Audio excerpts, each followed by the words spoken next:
안녕하십니까. 정격시사 이승기입니다.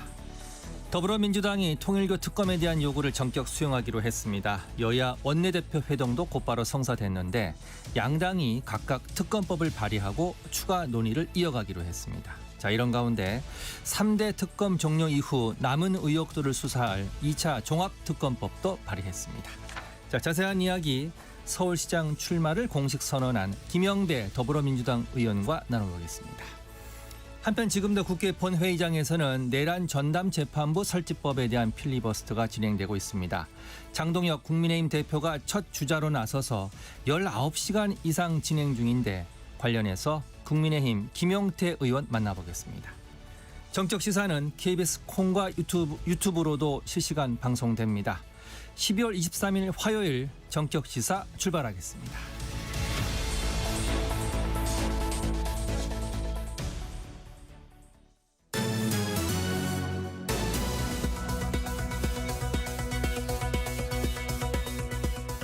자, 뉴스 브리핑 시작할까요? 세계일보 이현미 기자 나와 있습니다. 어서 오세요. 안녕하세요. 자, 쿠팡 얘기부터 해보겠습니다. 국세청이 쿠팡 자회사에 대해서 특별 세무조사에 착수를 했는데 이번 조사에 미국 본사와의 거래를 조사할 수 있는 국제거래조사국도 투입됐다고요? 네, 국세청은 어제 쿠팡 한국 본사와 자회사인 쿠팡 풀필먼트 서비스에 조사요원 150명 정도를 투입을 해서 세무조사에 필요한 회계 자료를 확보했습니다. 예. 쿠팡 풀필먼트 서비스는 쿠팡의 전국 물류센터와 창고를 운영하는 핵심 자회사인데 국세청은 이 자회사의 법인세 탈루 정황을 포착한 걸로 전해졌습니다. 주목할 부분은 조사 부서인데요. 예. 서울청 조사 4국이 투입됐는데 여긴 기업의 비자금 조성과 탈세 의혹 등 비정기 특별 세무조사를 담당하는 곳으로 기업의 저승사자로 불리는 곳입니다. 이뿐 아니라 국제거래조사국도 투입됐는데 국내 영업뿐 아니라 역외거래, 즉 미국 본사와의 작은 거래도 조사하겠다는 의미입니다. 쿠팡의 지배구조를 보면 미국의 쿠팡 INC가 한국 본사를 100% 지배를 하고 예. 다시 한국 본사가 자회사인 풀필먼트 서비스를 100% 지배하는 구조인데 재무적으로 이들이 한 몸인 만큼 국세청은 이들의 거래 과정에서 부당하게 자금이 해외로 유출됐거나 세금 탈루 정황이 있는지 중점 확인할 걸로 보입니다. 예. 쿠팡 풀필먼트 서비스의 탈세 혐의가 미국 본사로까지 확산될 수 있는데 사실상 김범석 대표를 겨냥한 세무조사란 분석이 나옵니다.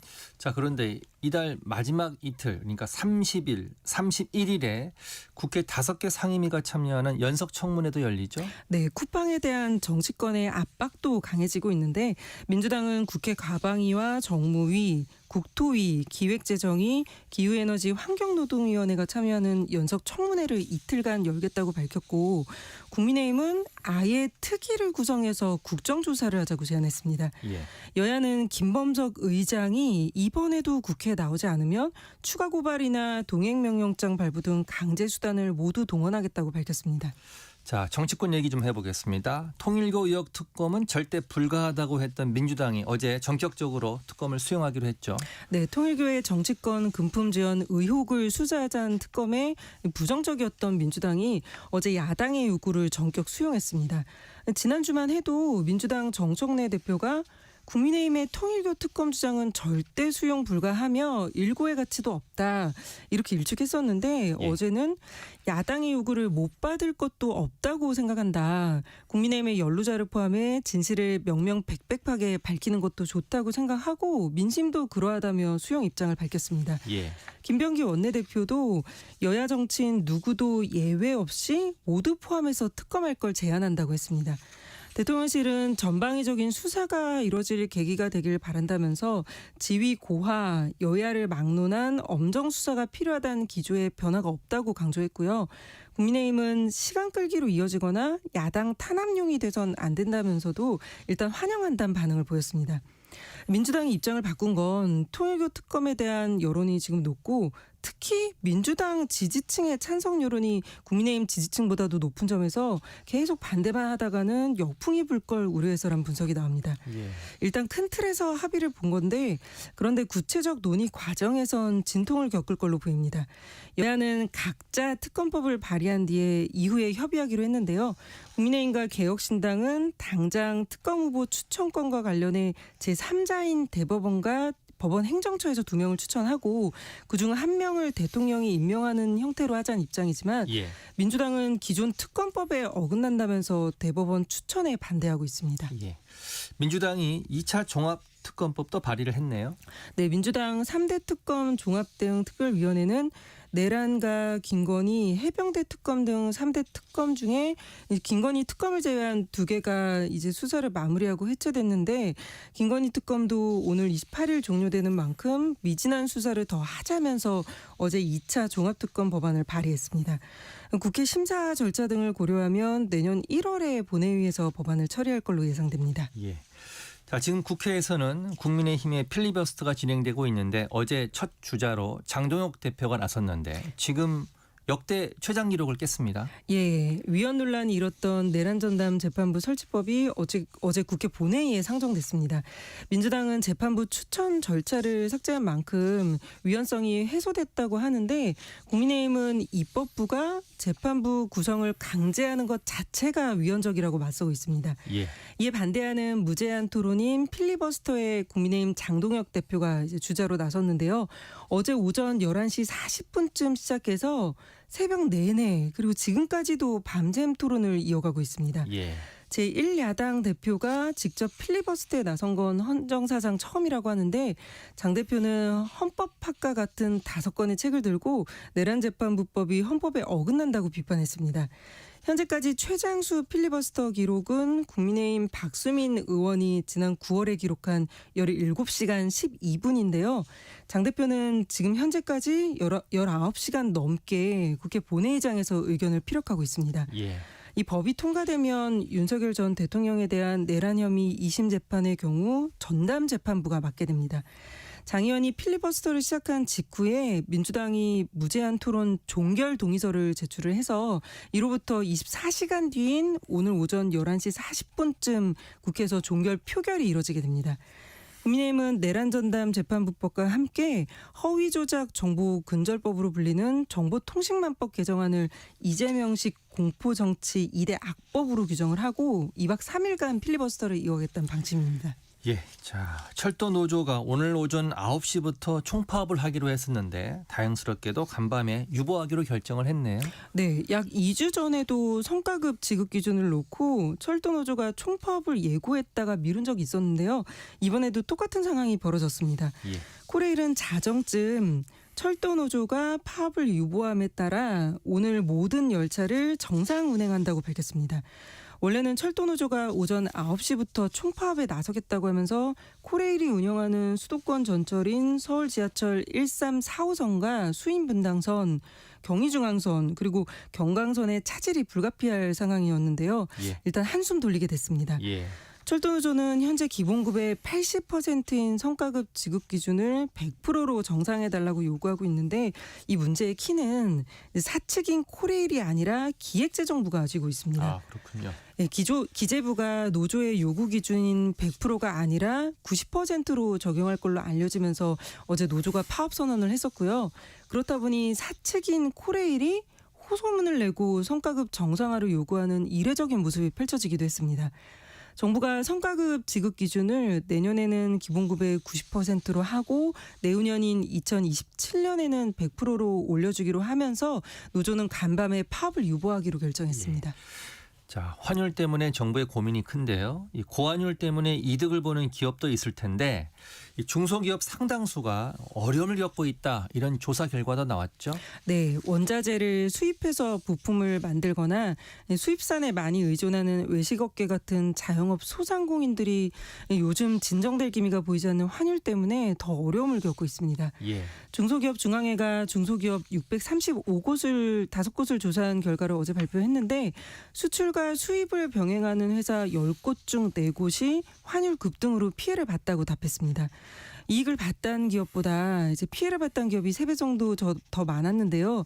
이들은 영업이익을 달성하기 위한 적정 환율은 1,362원이라고 답했습니다. 예. 지금 환율이 1,480원을 이제 오르락내리락 하고 있다 보니 그 격차가 큰 만큼 부담을 지고 있는 겁니다.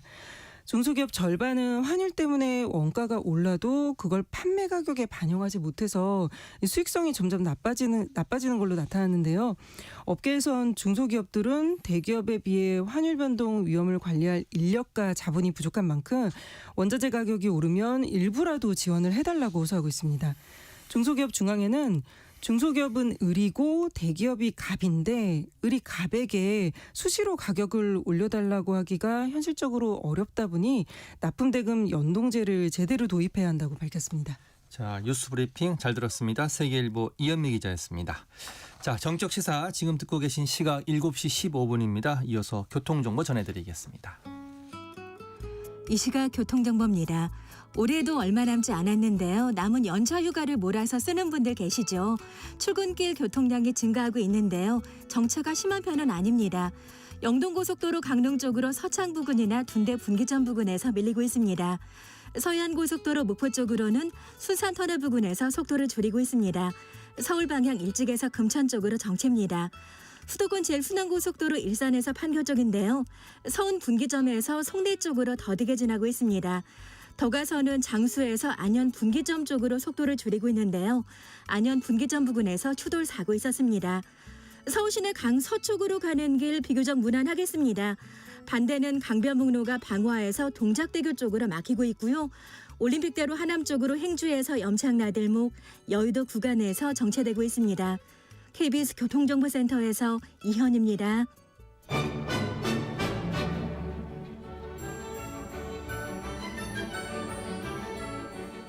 자, 증시 상황 좀 살펴볼까요? LSK 파트너스의 김선영 대표를 전화로 연결하겠습니다. 김 대표님 나와 계신가요? 네, 기자님 반갑습니다. 예, 안녕하십니까. 자, 먼저 미국 시장부터 좀 정리해 주시죠. 네, 간밤 미증시 같은 경우는 이제 기술주 강세가 좀 나왔습니다. 이거에 힘입어 상승 출발한 후에 안정적으로 잘 마감했고요. 예. 최근에 버블 논란이 좀 있었던 주요 AI 종목들 위주로 강세장이 아무래도 시장을 이끌었다고 좀 보시면 될 것 같습니다. 예. 종가 기준으로는 다우존스가 0.47% 올랐고요. 나스닥이 0.52%, S&P 500이 0.64%. 주요 3대 지수 모두 비교적 안정적으로 마감했고요. 일단 이 흐름이 아마 오늘 우리나라 증시에는 좀 긍정적으로 나오지 않을까라고 판단하고 있습니다. 예, 반가운 소식인데 엔비디아가 반도체 대표 주식이잖아요. 오늘 미국 시장에서 1.49% 올랐는데 좀 반가운 소식이 있다면서요? 네, 엔비디아가 내년 2월 중순부터 이제 중국용 H200 칩 출하를 목표로 하고 있다라는 보도가 나오면서 다시금 엔비디아에 대한 관심도가 좀 올라가고 있습니다. 어제 사실 우리나라 시간으로 이제 이게 장중에 나온 소식이어가지고 이 소식이 또 우리나라 증시에 또 좋은 영향을 미쳤는데요. 예. 특별히 이 소식이 의미가 있는 건 엔비디아 올해 매출에 중국은 전혀 포함되어 있지 않았거든요. 근데 이제 아무래도 미중 간의 어떤 협상 과정이나 이런 어떤 부분들 때문에 전혀 이제 중국 쪽 매출이 나오지 않았었는데. 사실 중국이 전 세계적으로 봤을 때 가장 큰 시장임에는 아마 누가 보더라도 사실 뭐 사실이다라고 보실 수 있을 것 같은데 만약 내년부터 판매가 시작되면 이제 본격적으로 실적에 좀 도움이 되지 않을까라는 그런 판단을 하고 있습니다. 그리고 또 최근에 중국이 뭐 이런 칩들을 자꾸 국산화를 한다고 이제 여러 가지를 많이 시도를 하고 있는 상황인데 아무래도 이렇게 엔비디아 칩이 실제적으로 이제 판매가 되게 되면은 중국의 어떤 국산화, 이 지연 효과도 분명히 있을 것 같다고 판단되기 때문에 그런 분들 같이 생각하셔가지고 투자해 보시면 좋을 것 같고요. 그리고 최근에 엔비디아를 어쨌든 너무 고평가다라고 얘기하는 분들이 많은데 이제는 뭐 중국 쪽에 매출이 나올 수 있는 상황이 되게 되면은 아무래도 고평가 논란이 좀 다시금 좀 조용해지지 않을까라고 판단하고 있습니다. 근데 하나 관건이 뭐냐면 어쨌든 중국이 자체 칩을 만들고 있고 사실 중국도 알거든요. 이제 이 H라는 게 이제 호퍼 칩인데 현재 지금 엔비디아가 블랙엘을 팔고 있고요. 가장 최신 칩은 블랙엘이고 그 다음에 이제 차기 모델인 루빈까지 나와 있는 상황에서 호퍼를 판다고 하니까 사실 중국 입장에서는 그렇게 기분 좋은 내용은 아니에요. 왜냐하면 왜 우리한테 이제 뭐 분리수거하냐 이런 느낌으로 생각할 수도 있을 것 같은데 어쨌든 이걸 또 과연 중국이 어떻게 받아들일지에 대한 부분도 판단할 필요가 있지만 확실히 중국은 지금 호퍼 칩이라도 필요한 상황이기 때문에 매출에 대한 부분은 좀 기대를 해봐도 될 것 같다라는 생각을 가지고 있습니다. 예. 지금 산타랠리에 대한 기대감이 크잖아요. 자, 지금 산타랠리 시작됐다 이렇게 봐도 됩니까? 네, 뭐 다행히 저는 이게 좀 딜레이될 수도 있겠다라는 생각을 지난주까지 했었는데 예. 지난주에 FOMC 그 BOJ 통화정책회의가 비교적 잘 끝나면서 바로 분위기가 좀 나오고 있는 것 같습니다. 확실히 이번 달 들어서 제일 무거운 이슈 두 가지였는데 이것들이 소화가 잘 됐다는 부분이 좀 중요한 것 같고요. 예. 그러면서 다시 이제 AI 관련주로 관심이 쏠리면서 반도체주 쪽으로 탄력이 붙고 있다라는 그런 해석이 가능할 것 같습니다. 예. 또 이번 주에 GDP 오늘 밤이죠. 오늘 밤에 GDP 나오고 고용지표 호조 전망이 나오면서 예. 확실히 분위기가 좀 바뀌었구나 이렇게 좀 보시면 될 것 같고요. 예. 이제 이번 주 같은 경우는 사실상 3.5거래일밖에 미국 시장이 진행되지가 않아요. 네, 그런 상황이기 때문에 아마 이번 주는 잘 마감이 되고 올해 다음 주에 좀 며칠도 거래일이 남지 않았는데 아마 올해는 잘 마무리하지 않을까라는 생각을 하고 있습니다. 자, 금리 인하와 관련해서 여전히 연준 내에서는 엇갈리는 의견들이 나오고 있는 것 같아요.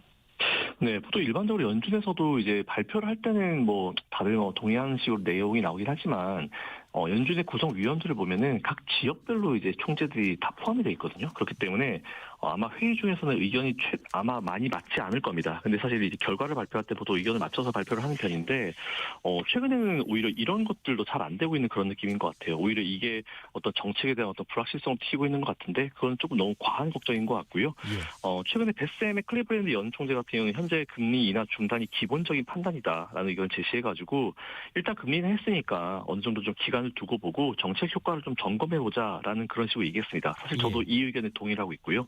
예. 이에 반해 차기 연준 의장 후보 중에 한 분이죠. 케빈 해시 현 NEC 위원장 같은 경우는 금리 인하를 더 일찍 했었어야 된다라고 좀 과거를 어떤 후회하는 발언을 하고 있는데 이미 지난 과거 후회봤자 의미 없고요.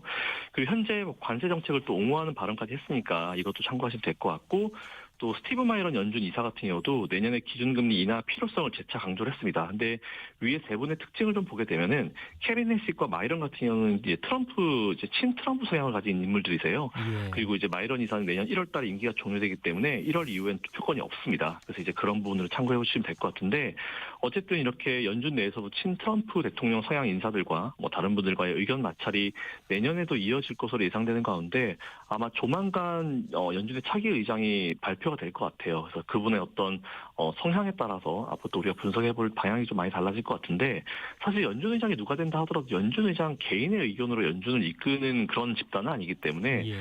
일단 우리가 그 부분보다는 오히려 예전에 이제 그 벤 버니키 의장부터 자넷 옐런 의장 그리고 파월 의장까지 이분들은 시장과 소통을 되게 잘했던 분들이에요. 그리고 비둘기파적 인사로 불렸던 분이기 때문에 과연 새로 이제 되는 연준 의장님의 어떤 이런 성향을 좀 우리가 분석해볼 필요가 있을 것 같다. 이 정도로 체크하시면 될 것 같습니다. 예. 자, 간밤에 우리나라 관련 ETF의 흐름은 좀 어땠습니까? 네, 뭐 제가 자주 말씀드리는 ETF죠. 우리나라 관련 ETF인데 티커가 EWI, FLKR, 코루 이 세 가지가 있습니다. 일단 예. 종가 기준으로 보면은 다행히 세 개 다 상승 마감했어요. 0.45, 0.17, 1.61% 상승 마감했기 때문에 예. 그래도 우리나라가 뭐 오늘 좀 가볍게 시작할 수 있지 않을까라는 그런 생각을 가지고 있습니다. 예. 증시 분위기가 좀 좋은 것 같은데 어제 우리 증시 큰 폭의 상승세로 마감했죠?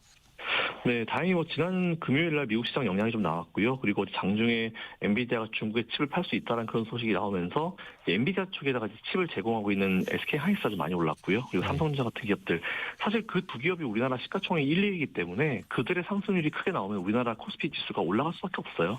예. 이런 흐름들이 아무래도 이제 우리 증시에 좀 좋은 영향을 미쳤는데 전방위적으로 어제는 다 괜찮지 않았나. 그리고 최근에 바이오 제약주가 좀 좋았는데 그쪽은 차익 시장이 조금 나왔을 뿐 전반적인 업종들은 다 좋지 않았나라는 생각을 하고 있고 예. 그리고 12월 수출 그리고 이제 외국인과 기관의 동반 순매수도 우리나라 시장에 계속 긍정적인 영향을 미치고 있는 것 같습니다. 자, 걱정은 환율인데 환율 상황은 어떻습니까? 네, 현재 지금 우리나라 정부가 다양한 방법으로 노력을 기울이고 있긴 하지만 아직까지는 뭔가 이제 환율들을 봤을 때 좀 불안한 게 사실인 것 같습니다. 뭐 어제도 우리 환율 같은 경우는 약세를 좀 이어가면서 여전히 불안한 상황을 좀 이어가고 있고요. 예. 다행인 건 우리는 뭐 다른 것보다는 이제 환율이 일반적으로 높으면 외국인들이 우리나라 주식을 매수를 잘 안 해요. 예. 근데 이렇게 높은 환율임에도 불구하고 외국인들이 우리나라 주식을 계속 매수해주고 있다라고 하는 거는 이제 투자만 바라보는 우리 입장에서는 그래도 나쁘지 않은 상황이다. 있는가라고 이제 좀 체크하시면 될 것 같은데 예. 그렇다 하더라도 원화가 더 강세, 즉 원달러 환율이 떨어지게 되면은 외국인들이 더 강력하게 들어올 수 있는 요인이 되기 때문에 일단은 그런 부분들을 우리가 좀 잘 체크해볼 필요가 있을 것 같고요. 어쨌든 정부가 최근에 이제 기업들에게까지 도움을 요청하는 그런 부분들 그리고 금감원에서는 이제 그 증권사들한테 해외 주식 세일즈를 좀 자제 좀 해달라 권고를 좀 해주는 만큼 일단 모든 노력들을 기울이고 있으니까 어쨌든 이런 환율 부분들이 좀 잘 해결되기를 바라는데 이런 노력들뿐만 아니고 뭐 외적인 부분들도 다 개선이 돼야 환율 시장이 안정되기 때문에 예. 조금 더 모니터링을 해야 되지 않을까라고 생각하고 있습니다. 예. 어제 코스닥 시장의 좀 특징은 어떤 게 있었다고 봐야 될까요? 네, 확실히 최근에 핫했던 업종들로 다시 수급이 들어오고 있는 것 같습니다. 반도체 소부장 그리고 우주항공, 뭐 내년에 스페이스X 상장을 두고 벌써부터 지금 어마어마한 수급들이 들어오고 있는 상황이고요. 그리고 또 테슬라에서 또 이제 로봇 나오고 있죠. 그래서 로봇 테마가 예. 코스닥 지수를 최근에 굉장히 잘 견인하고 있는 모습이 나오고 있습니다. 그리고 또 어제 같은 경우는 2차전지 소재 부분도 저가 매수세가 좀 유입되고 있고 확실히 예. 2차전지는 많은 분들에게 고통의 시간을 안겨드리고 있긴 한데 실적부터 정말 아주 천천히 개선이 되고 있는 모습이 좀 있는 것 같아요. 이런 흐름들이 좀 이어지고 있고요.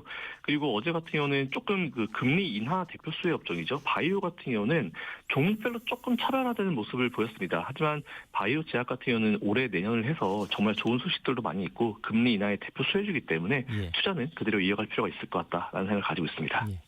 어제 관세청에서 수출 중간 발표가 있었는데 특이점이 있었습니까?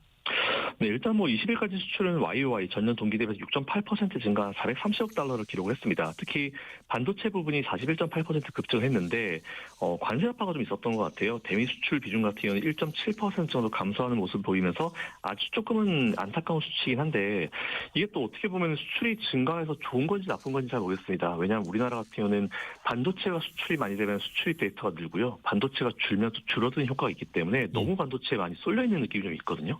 그래서 저는 사실 이게 뭐 중장기적인 미래를 봤을 때 조금 걱정되긴 하지만 그래도 지금 우리나라는 이런 수출 지표가 개선이 되는 모습을 보이는 게 되게 좋기 때문에 어쨌든 긍정적으로 평가는 하고 있습니다. 예. 미 증시가 좋아서 오늘 우리 증시도 분위기 좋을 것 같은데 산타랠리 가는 겁니까? 네, 뭐 다행히 뭐 올 연말까지는 증시가 안정적으로 흘러갈 수 있을 것 같습니다. 뭐 강하진 않았지만 안정적인 미증시 마감 상황은 우리 증시에 긍정적인 어떤 영향을 줄 수 있을 것 같고요. 예. 특히나 뭐 엔비디아나 AI 관련 기업들이 어제 좋았다는 것 자체가 오늘도 역시나 삼성전자, SK하이닉스의 상승률을 좀 기대해 볼 수 있고 그리고 또 반도체 소부장 관련 기업들도 기대를 해볼 수 있지 않을까라고 판단되고 있습니다. 그래서 예. 일단 뭐 이번 주 다음 주까지 올해는 뭐 잘 마무리할 수 있을 것 같고요. 예. 뭐 저는 일단 이 흐름이 내년 상반기까지는 적어도 이어질 거다라고 보고 있기 때문에 편안하게 투자를 이어가시면 될 것 같습니다. 예. 긍정적인 전망 내주셨습니다. 오늘 말씀 잘 들었습니다. LSK 파트너스의 김선영 대표와 함께했습니다. 이어서 오늘의 날씨 알아보겠습니다.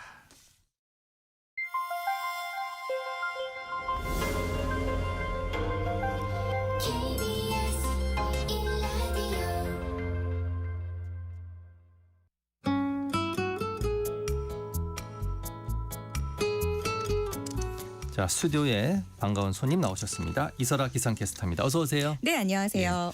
아침 새벽에도 영상 기온인 것 같은데 좀 네. 풀렸습니까? 네, 그렇습니다. 서울은 오늘 최저 기온이 0.2도로 어제보다 6도 정도 높고 평년보다도 4도 정도 높습니다. 한낮에도 서울이 5도, 강릉이 11, 대전 10, 광주가 14, 부산은 15도로 어제보다 2도에서 6도 정도 높아 평년 기온을 웃돌겠습니다.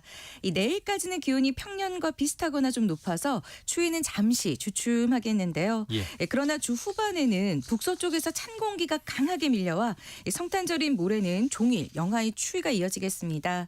특히 금요일에는 서울의 아침 기온이 영하 12도까지 뚝 떨어지겠고요.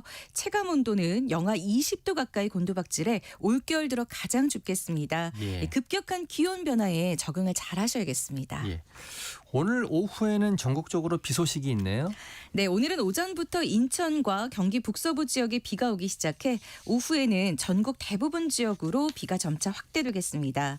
이번 비는 내일 새벽에 대부분 그치겠지만 제주도는 내일 오후까지 이어지는 곳이 있겠습니다. 내일까지 예상 강수량은 대부분 5에서 20mm 정도인데요. 이 가운데 기온이 낮은 강원 중북부 산지에는 1에서 5, 경기 북동부와 강원 중북부 내륙에는 1cm 안팎의 눈이 내려 쌓이겠습니다. 예. 올해는 아쉽게도 화이트 크리스마스를 볼 수 없다고요? 네, 그렇습니다. 올해는 화이트 크리스마스가 될 가능성이 낮습니다. 이 화이트 크리스마스는 성탄절 당일에 적설량이 기록될 떨어질 정도로 눈이 내리는 경우로 봅니다. 성탄절인 모레는 강추위 속에 전라도 서해안과 제주도에는 비나 눈이 오는 곳이 있겠지만 서울을 비롯한 그 밖의 지역은 대체로 맑은 날씨를 보이겠습니다. 예.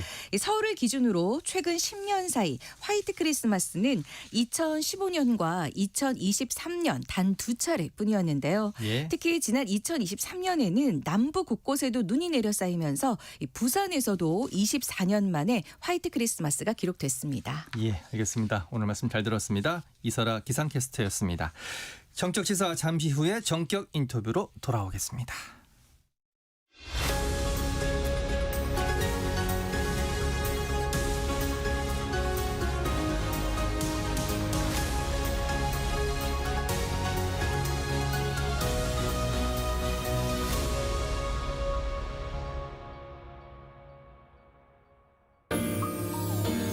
대한민국 중심 채널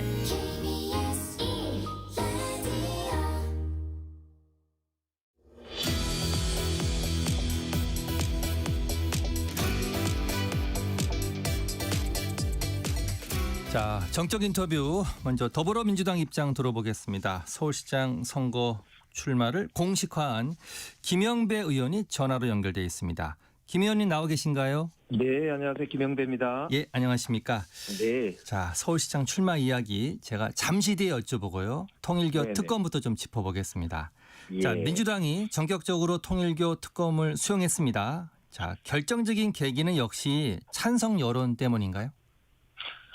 네, 정정당당하게 진실을 규명하겠다는 의지를 표현한 것이고요. 예, 이제 국민의힘이 적반하장식으로 정치 공세로 지금 일관하고 있기 때문에 예, 거기에 휘둘리지 않겠다 이런 입장이라고 보시면 될 것 같습니다. 예.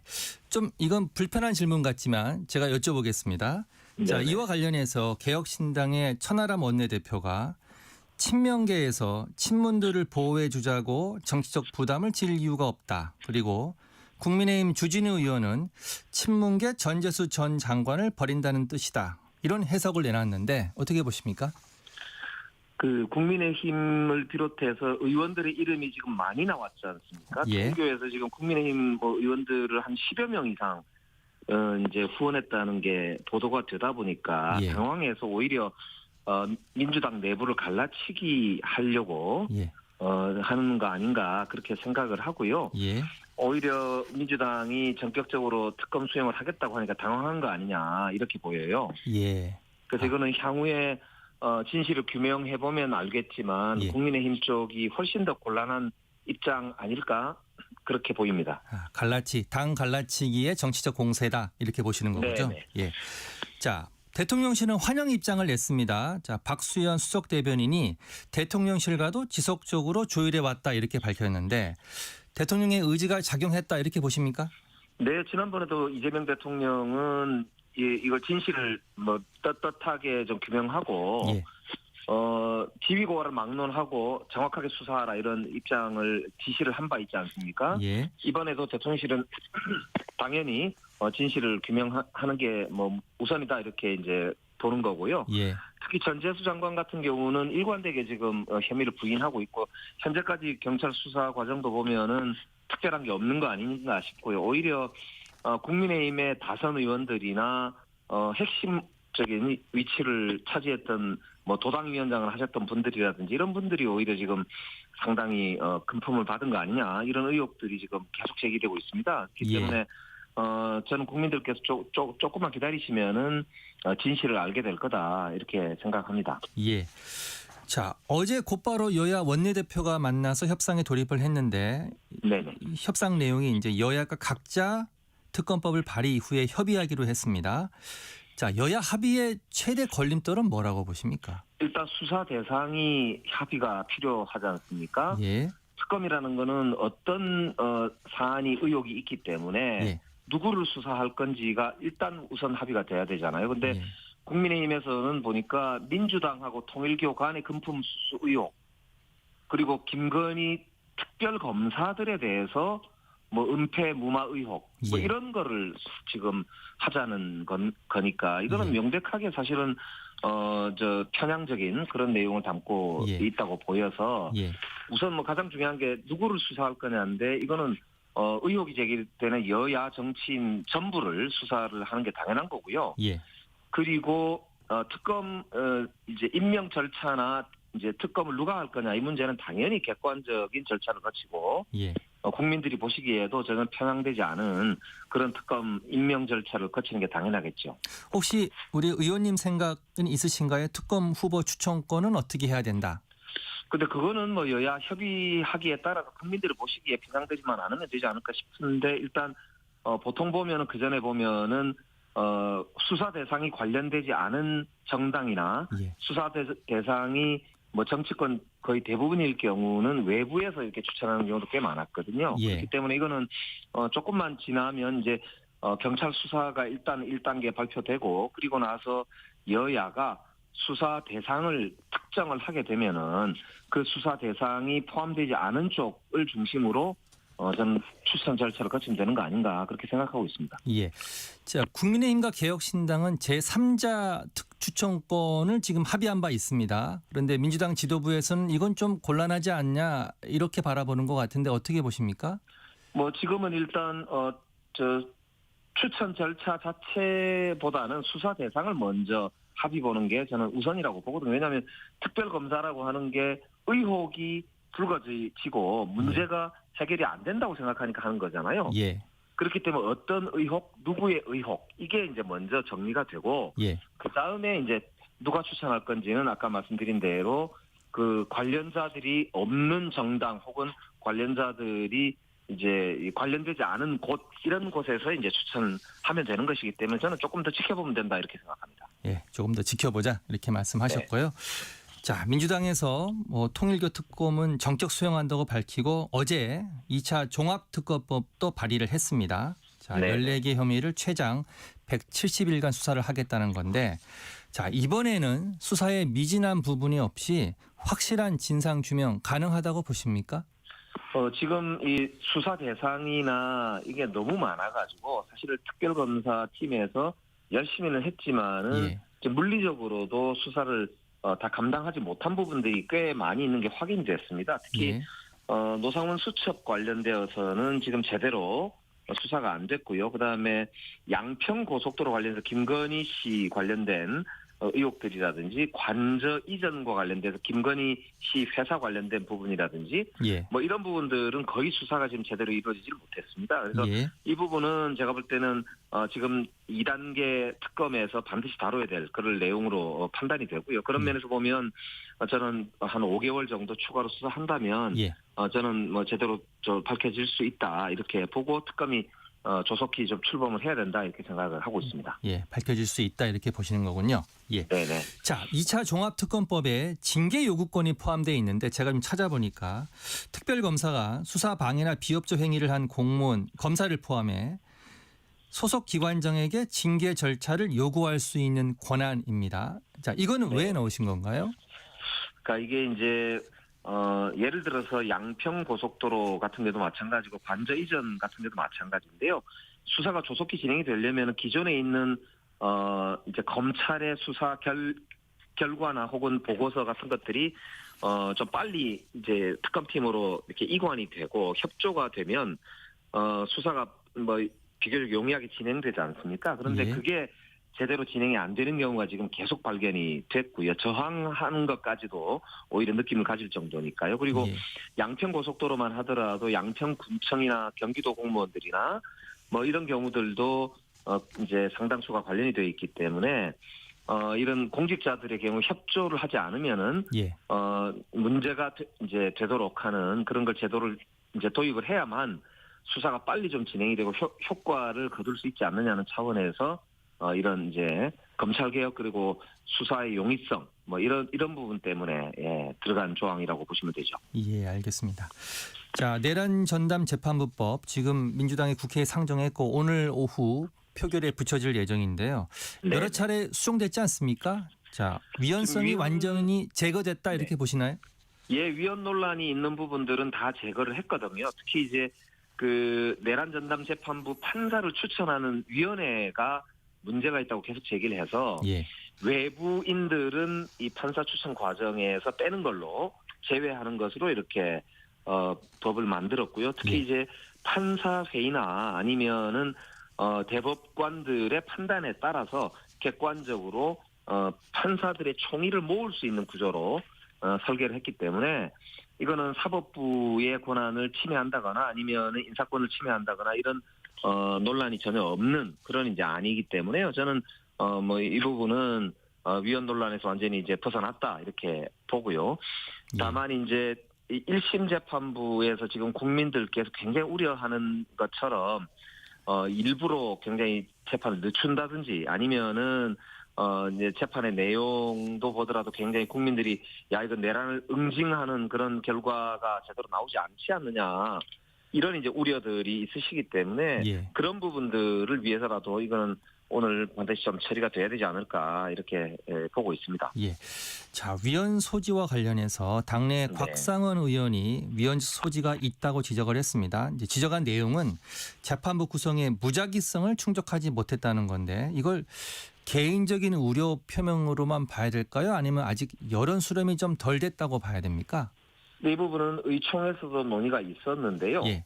이 재판부를 구성할 때 무작위성이라는 게 뭐냐면 어느 판사한테 배당될지를 몰라야 객관적인 재판이 가능하지 않느냐 이런 취지거든요. 예. 그렇게 보자면은 우리가 이제 법관 회의에서 내란 재판부를 뭐 2개를 설치를 할 건지 4개를 설치를 할 건지 이런 걸 다 이제 법관들이 회의를 통해서 결정하도록 해놨기 때문에 예를 들면 4개가 만들어지면 그 4개 중에 어떤 재판부에 배당이 될지를 알 수가 없는 거지 않습니까? 예. 그렇기 때문에 이거는 무작위성이 인정이 된다, 충족이 된다 이렇게 저희들이 이제 유권 해석을 받았고요. 또 법률 전문가들한테도 다 유권 해석을 받은 거기 때문에 저희들은 다수의 법조인들은 이게 문제가 없다 이렇게 보는 것으로 판단하고 있습니다. 아, 그렇군요.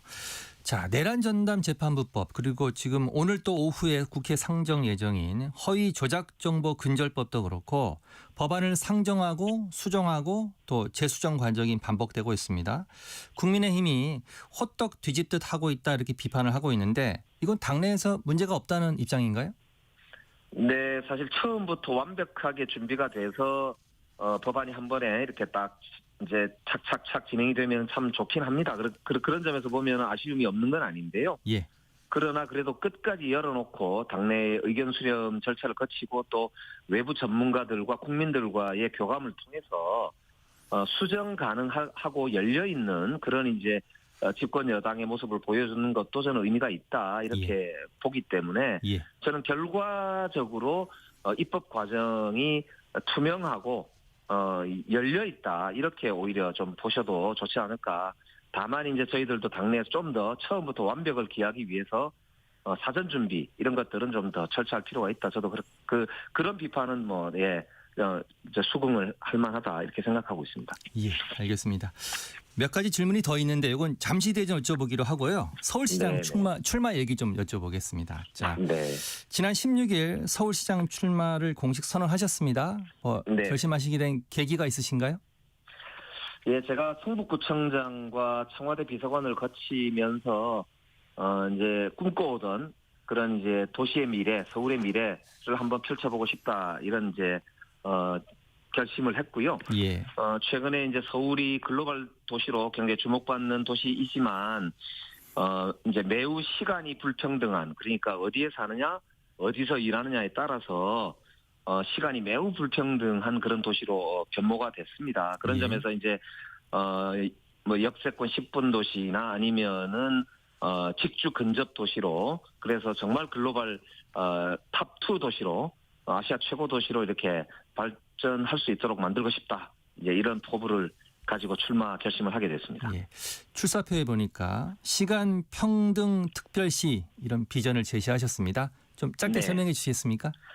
네, 서울은 지금 누군가는 출퇴근 과정에 3시간 이상을 허비를 하고 있고요. 예. 또 누군가는 한강에 걸어서 그냥 10분 안에 이제 금방 도착하는 이런 소위 시간 불평등이 너무 심화가 되어 있고 구조화되어 있습니다. 특히 예.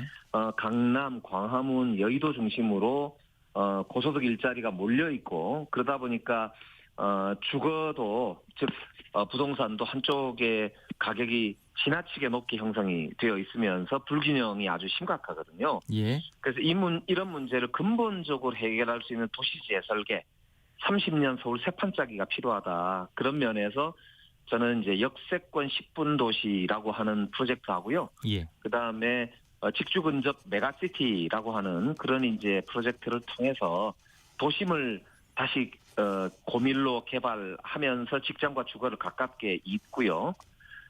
그리고 마을버스나 전기 자전거의 전면 공영화를 통해서 누구든지 자유롭게 이동성을 높이는 이런 도시로, 그래서 세계적 경쟁력을 가지고 있는 시간 평등 특별시 서울로 이렇게 도약시키겠다. 예, 이런 비전을 가지고 있습니다.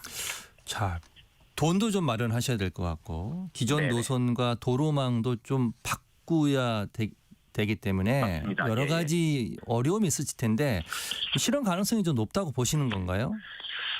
재원 문제 관련해서는요. 예. 작년에도 서울시가 지금 약 한 52조 내년 예산이 되는데 그중에 한 2.5조 정도가 소위 불용 내지는 남는 돈입니다. 예. 그러니까 이 말은 한 5% 정도를 쓰지 않는다는 뜻인데요. 예. 지금 서울시는 오랫동안 사실은 고여있는 물이다 보니까 오세훈 시장이 한 10년 했잖아요. 예.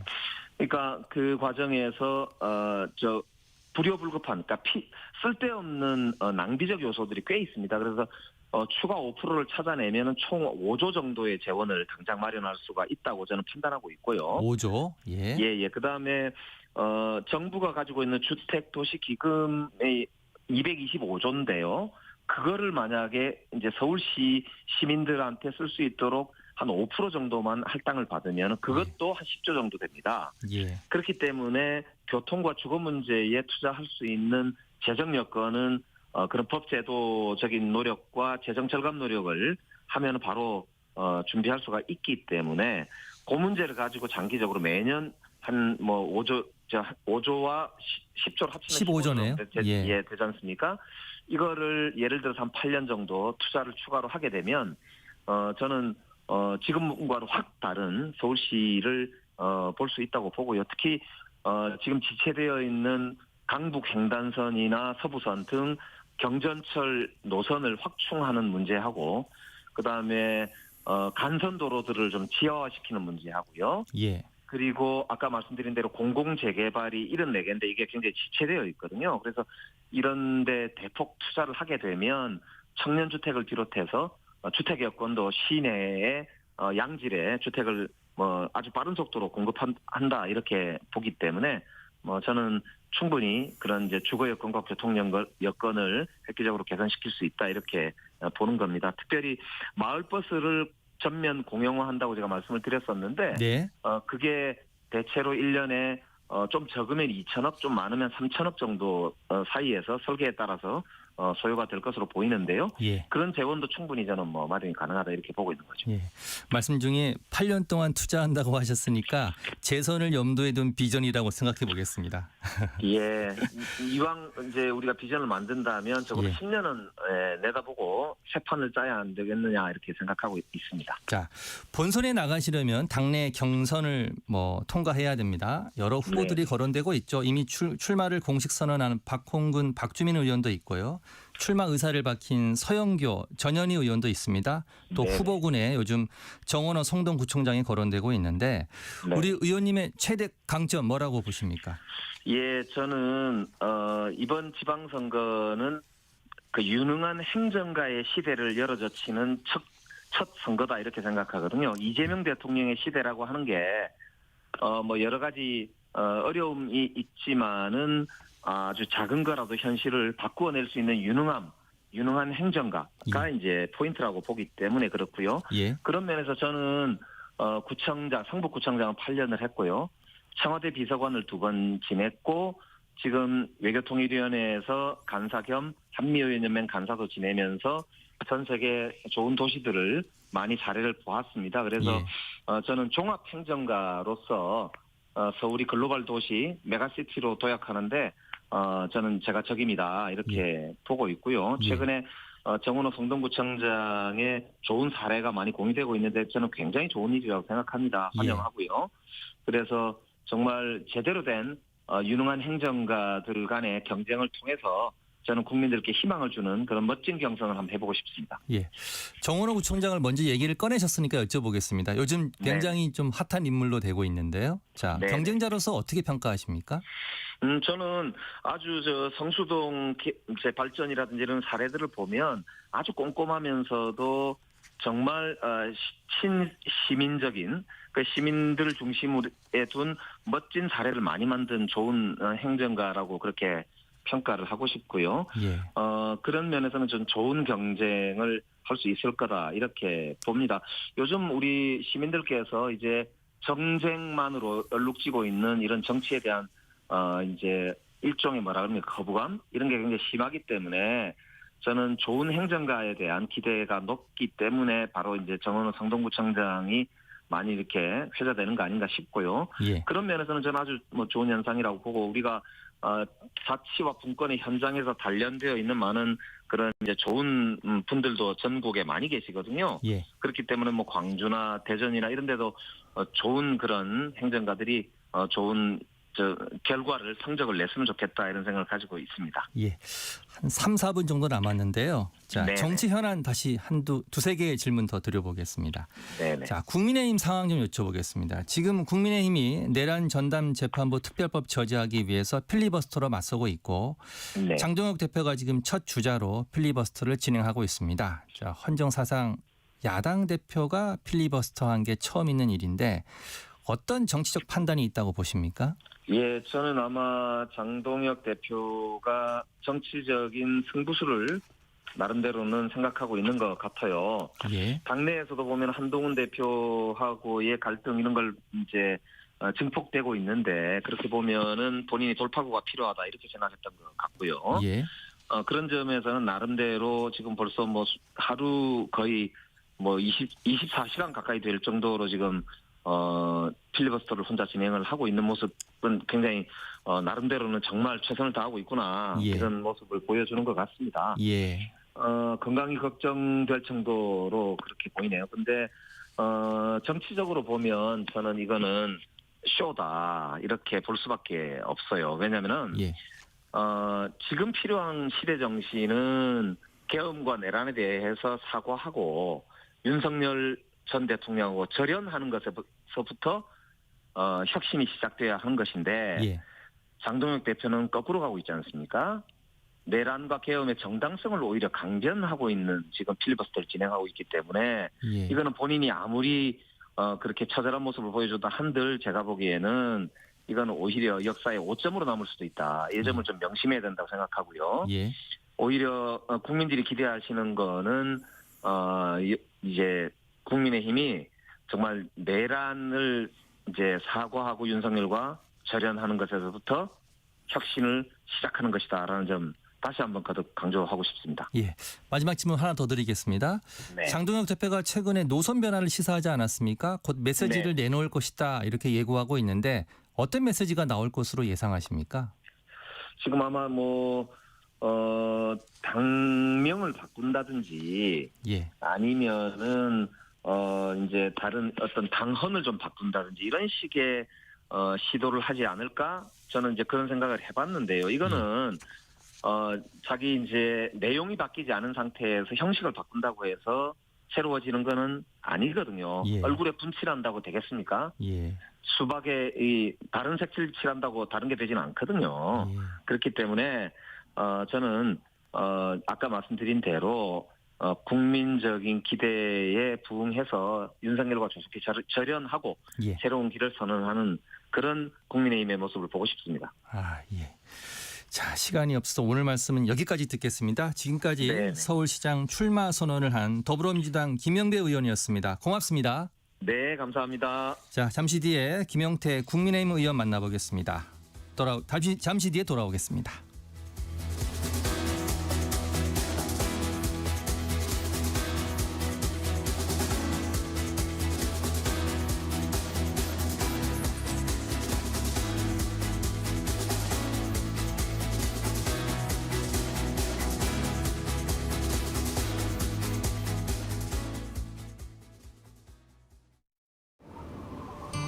추운 겨울입니다. 난방비 걱정으로 보일러 켜기가 부담스러우시죠? 사회적 배려 대상자에 대한 도시가스 요금 경감제도와 함께 따뜻한 겨울나기 어떠세요? 이 제도는 기초생활수급자, 차상위 계층, 중증 장애인, 다자녀 가구 등 사회적 배려 대상자가 주택용으로 사용한 도시가스 요금을 경감해드리는 생활안정 지원제도로 지원 금액은 대상에 따라 차등 지급됩니다. 따뜻한 올 겨울나기를 위해 지금 가까운 행정복지센터 또는 관할 도시가스사로 신청하세요. 이 캠페인은 산업통상부와 한국가스공사, 한국도시가스협회가 함께합니다. 엄마, 물이 안 나오는데? 요즘 비가 안 와서 그래. 아휴, 큰일이다. 뉴스 속 남의 이야기 같던 물 부족이 이제는 우리 집까지 영향을 줍니다. 물 부족 어떻게 해결하면 좋을까요? 바로 물 재이용입니다. 빗물은 모으고 우리가 사용한 물은 깨끗하게 정화해서 공업용수와 청소용수 등으로 다시 사용하는 것입니다. 물을 소중한 자원으로 다시 이용한다면 물 부족을 해결할 수 있습니다. 우리 주변에 늘 있지만 어떻게 관리하느냐에 따라 달라지는 소중한 물. 물 재이용에 대한 우리의 관심이 미래의 자원을 만듭니다. 이 캠페인은 기후에너지환경부와 한국환경공단이 함께합니다. 저출생과 경제 위축으로 작아지는 지역들, 숨막힐 만큼 밀려드는 수도권. 대한민국은 지금 국토 공간의 대전환이 필요합니다. 17개 시도를 수도권, 충청권, 광주, 전남, 대구, 경북, 부울경 5개 초광역권과 강원, 전북, 제주의 3개 특별자치도로 묶어 권역별 메가시티로 재편하는 5국 3특 국가균형 성장 전략. 지역에 산업이 자리 잡고 기업이 찾아오며 청년이 떠나지 않아도 되는 생활 공간이 만들어질 때 대한민국은 균형 성장으로 나아갈 수 있습니다. 5국 3특 국가균형 성장 전략. 지역의 성장이 곧 대한민국의 성장입니다. 대통령 직속 지방시대위원회.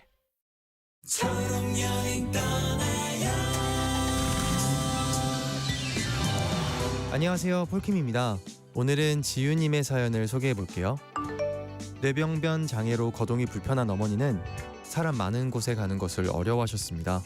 그래도 올해 크리스마스엔 어머니와 예쁜 추억 만들고 싶어서 고심 끝에 낮은 문턱, 넓은 통로, 깨끗한 장애인 화장실이 있는 완벽한 식당을 찾았어요.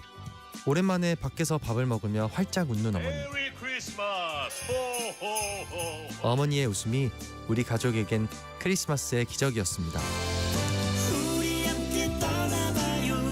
어디라도 좋아, 좋아. 자, 출발해요.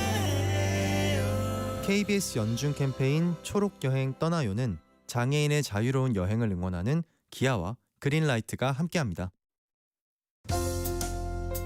고된 하루의 웃음, 안방 일렬의 감동, 가장 필요할 때 여러분 곁에.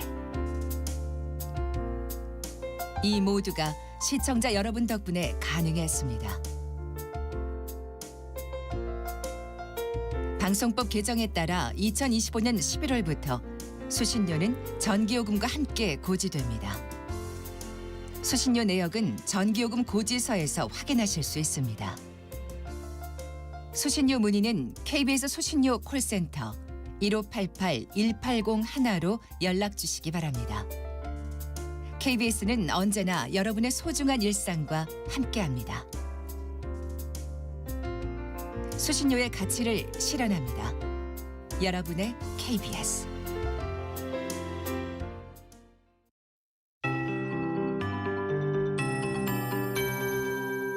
KBS 58분 날씨. 현재 구름이 드리워져 있는 곳이 많은데 이내 먹빛으로 변하겠습니다. 오전에 서쪽부터 비가 시작돼 오후에는 전국으로 확대되겠습니다. 아침엔 그치는 곳이 많겠고요. 제주는 비가 내일 오후까지 오겠습니다. 비의 양은 내일 오후까지 5에서 20mm 정도고요. 강원 산지에는 최대 5cm, 강원 내륙과 경기 북동부에는 기온이 낮기 때문에 1cm 안팎의 눈으로 쌓이겠습니다. 각별한 주의가 필요하겠습니다. 이번 기압골이 통과한 뒤 찬 공기가 태풍기가 확장해 오면서 25일 성탄절 해기차이에서 호남 서부와 서해안 쪽에 눈이, 또 제주에 비 또는 눈이 오는 곳이 있겠습니다. 이들 지역에서는 일부 화이트 크리스마스를 맞을 수 있겠고요. 이와 동시에 강풍이 불면서 추워집니다. 특히 금요일에는 서울의 아침 최저 기온이 영하 12도까지 떨어지는 매서운 한파가 예상되니까 이 점 염두에 두셔야겠습니다. 오늘 낮 기온은 서울 5도, 대전 10도, 전주 13도 등 3도에서 15도 분포로 오늘은 종일 그다지 춥지는 않겠고요. 남동풍 계열의 바람이 불기 때문에 내일까지도 큰 추위는 없겠습니다. 내일 서울의 아침 기온 1도, 낮 기온 6도 정도로 보고 있습니다. 한편 강원 산지에 오늘 바람이 매우 강하게 불겠고요. 강수전까지 동해안 쪽 건조합니다.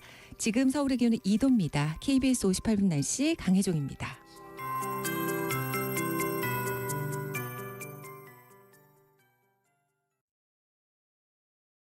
정성을 다하는 국민의 방송 KBS가 8시를 알려드립니다. AM 711kHz, FM 97.3MHz, KBS 1라디오입니다. HLKA.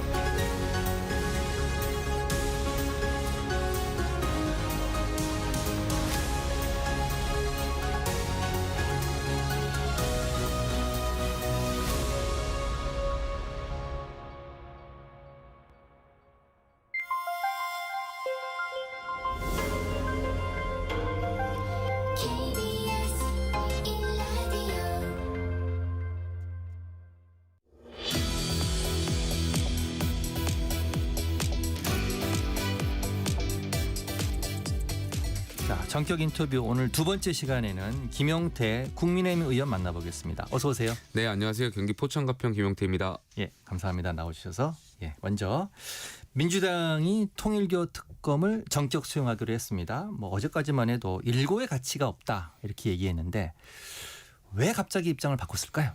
일단 표면적으로는 지난주에 이제 한국갤럽에서 나온 여론조사를 보면은 많은 국민들께서 이 통일교 특검에 대해서 수용해야 된다고 생각을 하고 계시고 예. 또 특히 민주당 지지층에서 많은 분들께서 또 수용해야 한다고 말씀하시니까 예.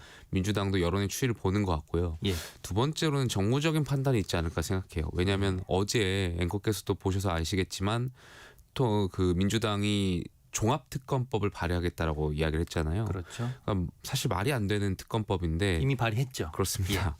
근데 거기다 대고 통일교 특검 받지 않고 종합특검을 하겠다라고 이야기하는 것 자체가 더 많은 국민들께서 이거는 굉장히 뭐랄까요? 말이 안 된다 이런 말씀들을 많이 하실 거기 때문에 민주당이 그 본인들이 주장하는 종합특검법을 관철하기 위해서라도 예. 통일교 특검을 협상의 산물로 내세우는 거 아닌가 예. 생각이 드네요. 하나는 받고 하나는 지금 예. 꺼내는 제안하는 걸로. 자, 그런데 국민의힘에서는 일단 환영 입장을 밝혔습니다. 그런데 우려도 있어요. 송원석 원내대표가 대장동 시즌2로 가면 안 된다. 또 야당을 탄압하는 특검만 하면 국민이 용납하지 않을 것이다고 언급을 했습니다. 어떤 우려를 지금 하고 계신 건가요? 실제로 지난번에 그 대장동 항소 포기 사건이 발생했을 때 예. 저희가 이제 국정조사를 말씀했고 민주당이 국정조사를 할 것처럼 나왔었거든요. 예. 그런데 그 국정조사 방식을 두고 여야가 이견을 보이면서 예. 사실상 국정조사를 못했죠. 그러니까 지금도 민주당이 통일교 특검을 하지 못할 것 없다라고 말씀을 하지만 예. 사실상 이 특검의 추천 방식을 두고 구체적인 협상이 들어갔을 때 여야가 이견이 나오면 민주당이 안 받는 거 아니냐 이런 우려들이 사실상 있는 것도 현재 존재하고요. 예. 그러다 보니까 저희 당 입장에서는 민주당이 이 특검을 수용하겠다고 하면 대승적 차원에서 많은 것을 양보하고 함께 해야 된다라는 말씀을 계속 드리고 있고 예. 대장동 그 항소 포기건하고는 다르게 민주당 이번 것만큼은 확실하게 받아야 된다 이런 말씀 계속 드리고 있습니다. 자, 지금 관건이 뭐 특검 추천 방식, 수사 대상 이 두 가지 아닙니까? 예. 지금 우리 앞서 인터뷰한 더불어민주당 김영배 의원은 수사 대상이 제일 중요하다고 보는데 지금 특검 추천권 방식도 중요한 것 같아요. 어떻게 보신가요? 뭐 추천 방식에 대해서 여러 이야기들이 있지만 예. 저는 개인적인 입장을 드리면 대한변협이라든지 대법원이라든지 과거에 이제 특검이 공정하게 이루어졌을 때 외부에서 추천받았던 선례가 있지 않습니까? 예. 그러한 형태로 했을 때 여야가 모두 수용할 수 있지 않을까 개인적인 생각이 있고요. 수사 범위에 대해서는 당연히 여야 가릴 것 없이 국민의힘에서도 통일교와 관련해서 연루되어 있는 분들이 있다면 당연히 특검 수사 대상이 돼야 되고요. 민주당도 마찬가지라고 생각하고요. 더 나아가서는 현재 2022년 대선에서 통일교가 하려고 하는 사업들, 예를 들면 한일 해저 터널이라든지 예. 아니면 뭐 DMZ에 UN 본부를 유치한다든지 그런 사업들은 결과적으로 대통령이 할 수밖에 없는 사업들이고 예. 그렇기 때문에 대선 캠프에 많은 접촉이 있었던 것 같은데 실제로 2022년도에 당시 이재명 대표 시절 그 선거 때 뭐 미국의 인사들 접촉하는데 통일교가 여러 가지 뭐 선을 댔다 뭐 이런 이야기들이 언론에 나오고 있다 보니까 2022년 대선 캠프까지도 저희가 특검에서 확대해야 되는 거 아닌가 예. 생각이 듭니다. 아, 수사 대상의 범위를 더 넓혀야 된다. 그렇습니다. 그렇고 예. 그렇다 보니까 결과적으로 지금 정권하고도 연결되는 수사가 있을 수밖에 없고 예. 뭐 여러 가지 뭐 확인을 해야겠습니다만 대통령의 측근하고도 뭐 접촉했다라는 언론 보도가 있기 때문에 여기까지도 수사를 해야 되지 않을까. 그렇기 때문에 경찰 수사만으로는 어려울 것 같고요.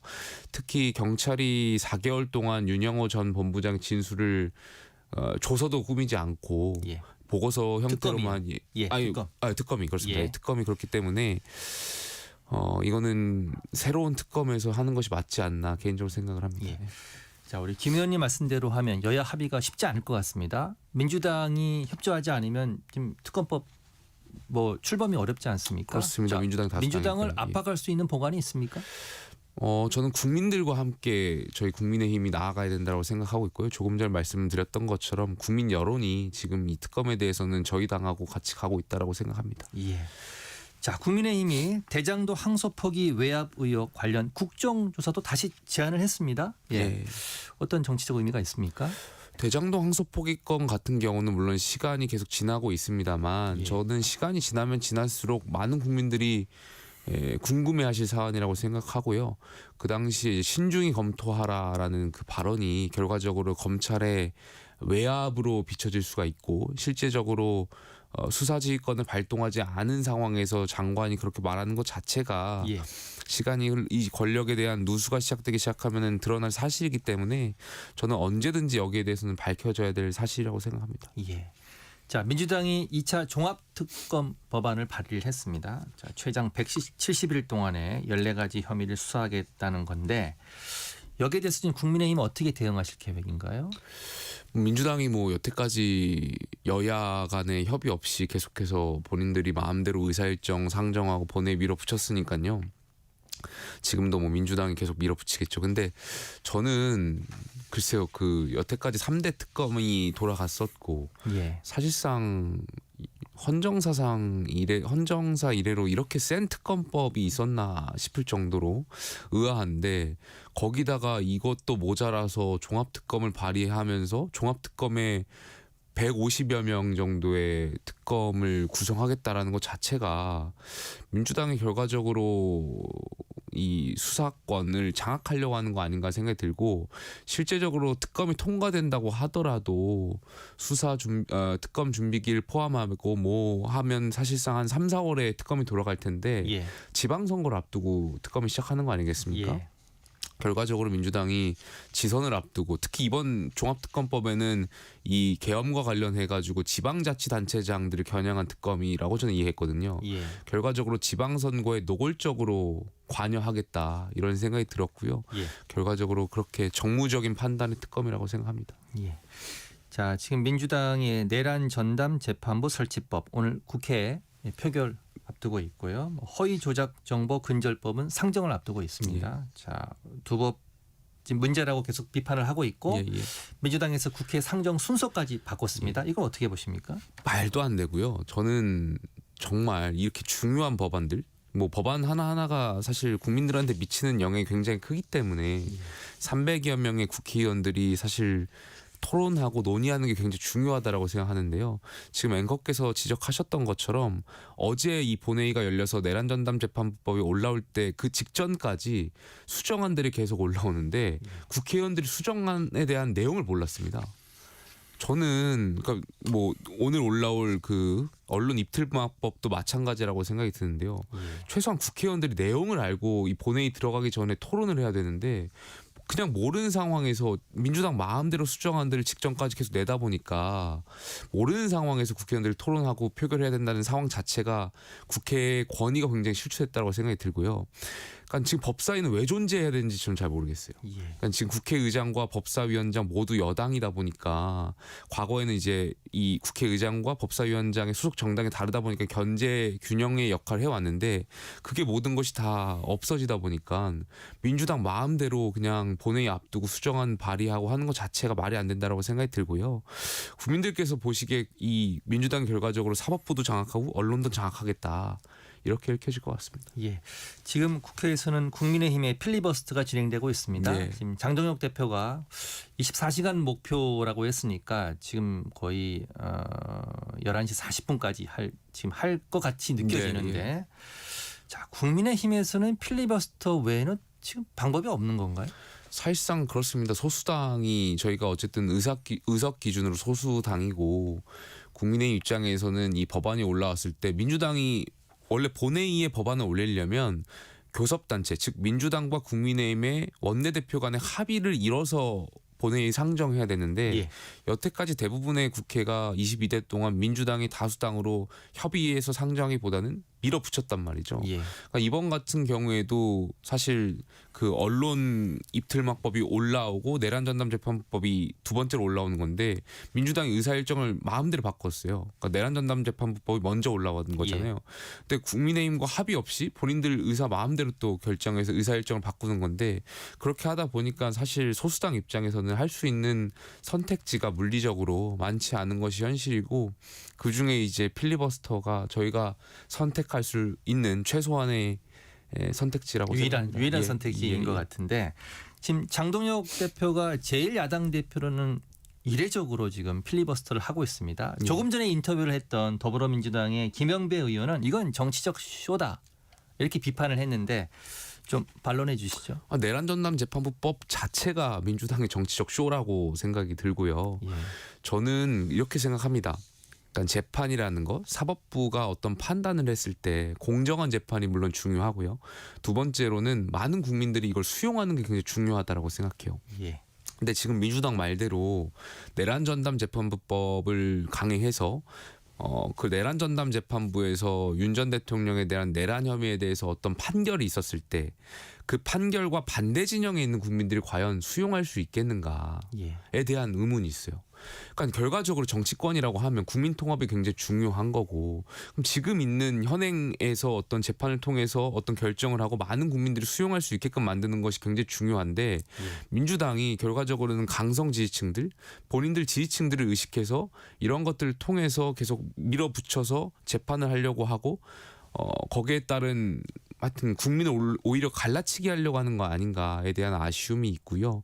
실제로 대법원이 예규를 냈지 않습니까? 그러니까 뭐 여기에 대해서 많은 뭐 국민들의 의견이 있겠지만 어찌되었든 대법원이 민주당의 내란 전담 재판부법을 강행하려고 하는 상황에서 위헌 소지를 빼고 나름대로의 개혁안을 냈다라고 저는 개인적으로 생각이 들거든요. 그렇다면 민주당도 여기에 대해서 내란 전담 재판부법을 강행할 것이 아니라 대법원 예규를 존중해야 된다고 생각이 들고요. 저희 당도 개인적으로는 저는 대법원 예규 정도라면 수용한다고 생각이 듭니다. 그렇다면은 그 대법원 예규 정도에서 내란 전담 재판부법을 만들어서 여야가 함께 합의하는 과정이 있어야 되지 않을까. 개인적으로는 저는 그렇게 생각합니다. 예. 자, 당 대표가 지금 밤샘 토론을 하고 있습니다. 필리버스터에.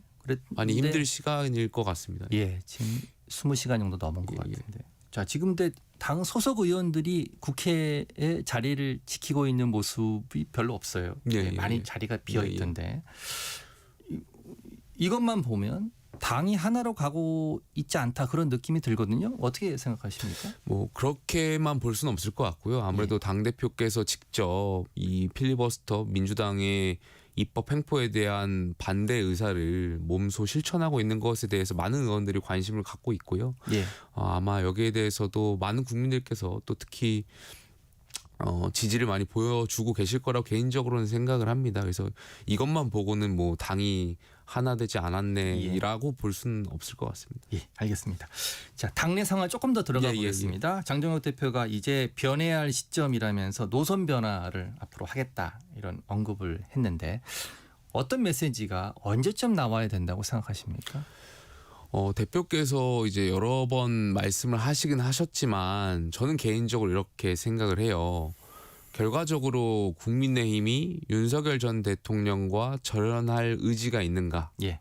두 번째로는 국민의힘의 주요 지지층이라고 하는 윤어게인이라고 하는 분들이 부정선거를 말씀하시고 계엄을 옹호하시는 분들이 계시는데 예.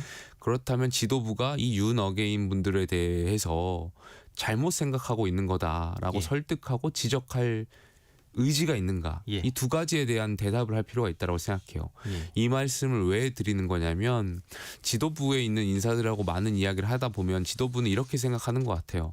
이미 제가 비대위원장 할 때나 전임 비대위원장이 계실 때 계엄에 대해서 사과를 했고 특히 제가 비대위원장 할 때 윤 전 대통령을 탈당을 권고하고 절연의 의지를 밝혔는데 지금 지도부가 다시 그걸 말로써 한들 예. 과연 윤 전 대통령하고 절연하는 것이 국민들께서 그렇게 이해해 주시겠냐. 예. 굳이 그렇게 말하는 게 필요한가 이런 생각들을 갖고 계신 것 같아요. 예.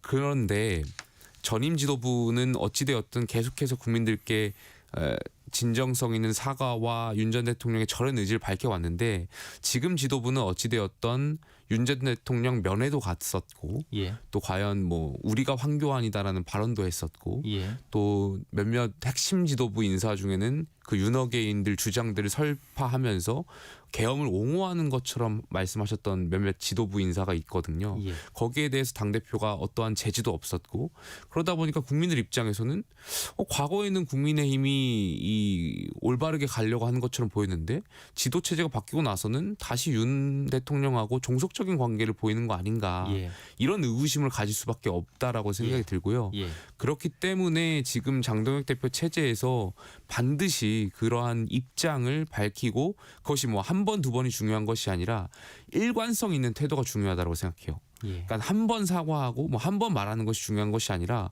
우리가 거듭해서 결국에 점이 모여서 선이 되는 거 아니겠습니까? 예.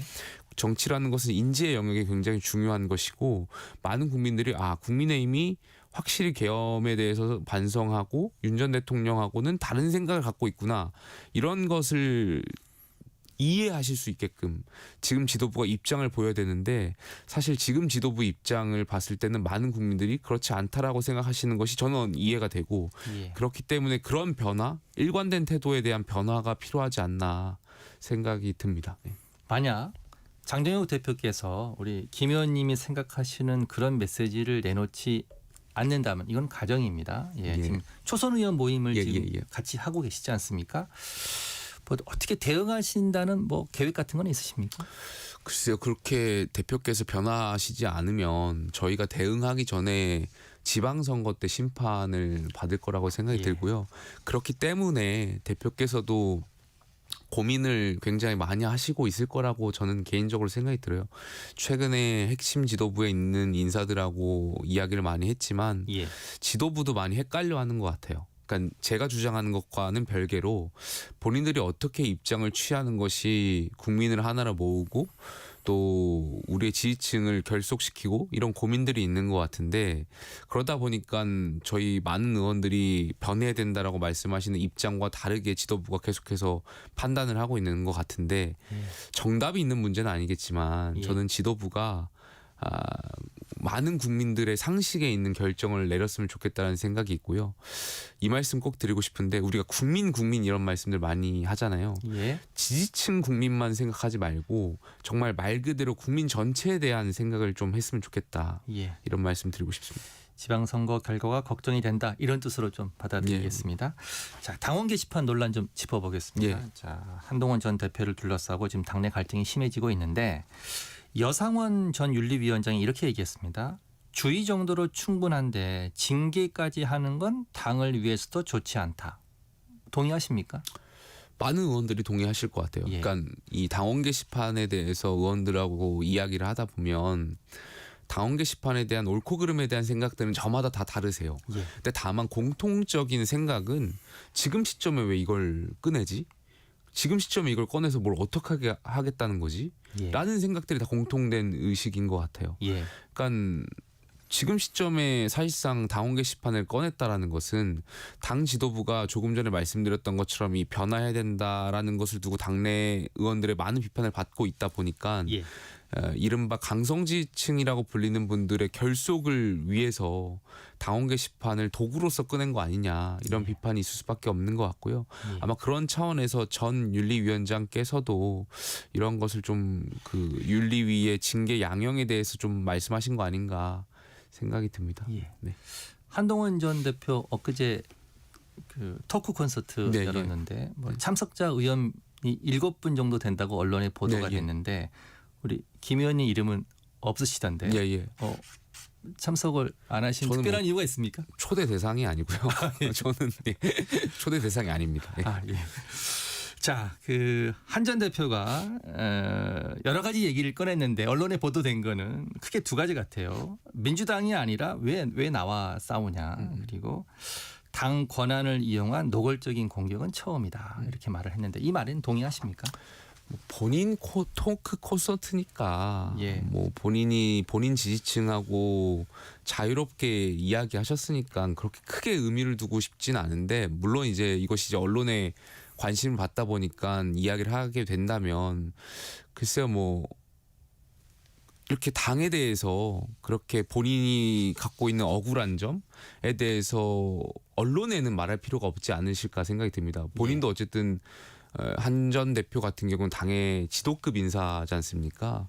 그렇다면은 큰 정치인으로서 더 큰 이야기를 하셔야 된다라고 생각이 들고, 근데 지금 지도 체제에서 어찌되었던 한 전 대표에 대한 또 한 전 대표를 지지하는 다른 정치인들에 대한 어떤 정치적인 보복 이런 것들이 있다라고 보여지고 거기에 대해서 항변조로 말씀하시는 것은 그렇게 좀 적절하진 않다라고 생각이 들고요. 아무래도 이제 본인 토크 콘서트다 보니까 지지층들하고 이제 이야기하시다 보니까 서스럼 없이 많은 이야기를 하시는 거 아닌가. 개인적으로는 저는 그렇게 이해하고 있습니다. 예.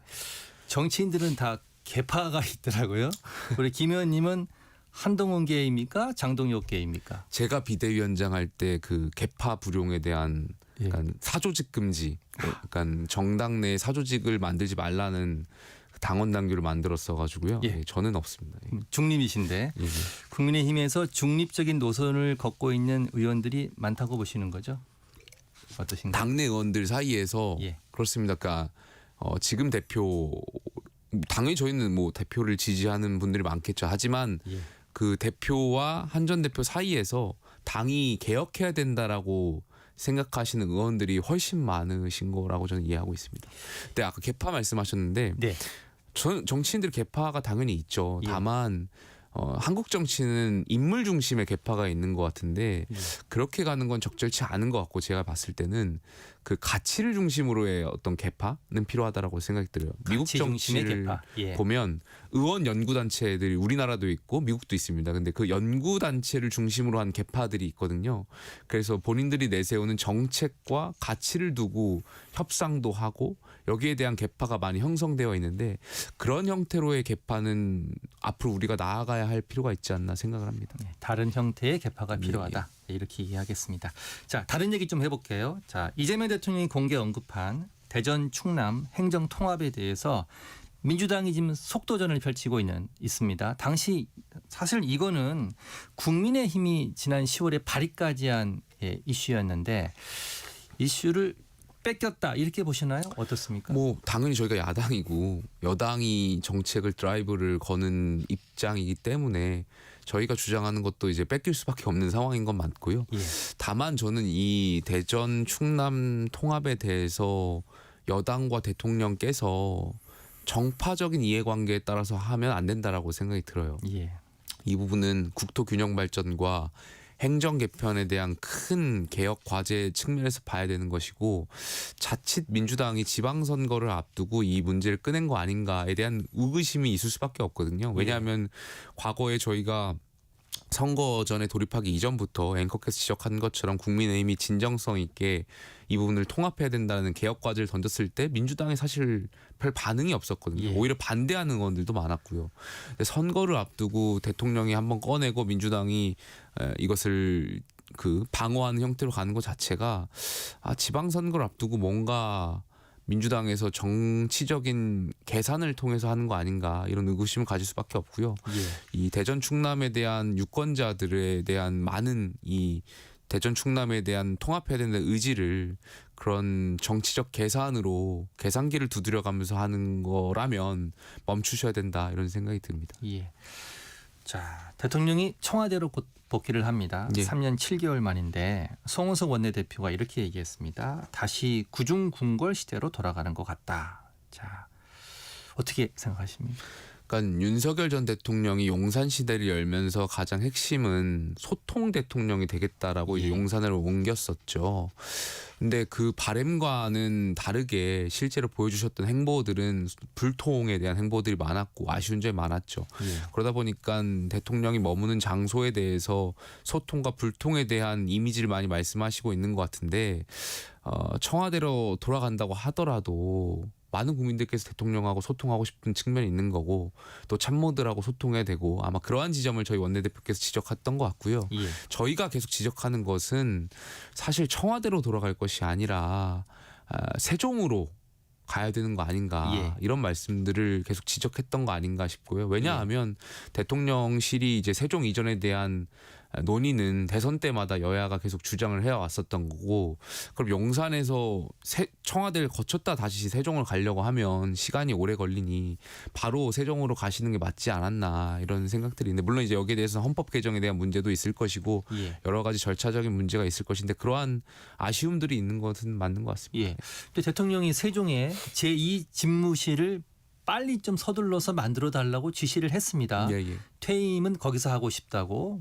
그 방향은 바람직하다고 보십니까? 지금 당장 세종으로 청와대로 옮길 수는 없는 것 같은데 어떻게 보시나요? 저는 여야가 대선 때 그 세종 대통령 시대를 열겠다라고 공언을 했었고 그렇고 또 지금 많은 공무원들이 세종과 서울을 오가면서 행정 비효율에 대한 이야기들이 있는 가운데 이제 정도라면 대통령실이 이전하는 게 맞지 않나라는 개인적인 생각은 있습니다만 여기에 대해서는 또 많은 국민들의 이야기가 있어야 되지 공론화 과정을 좀 거쳐야 되지 않을까 생각도 듭니다.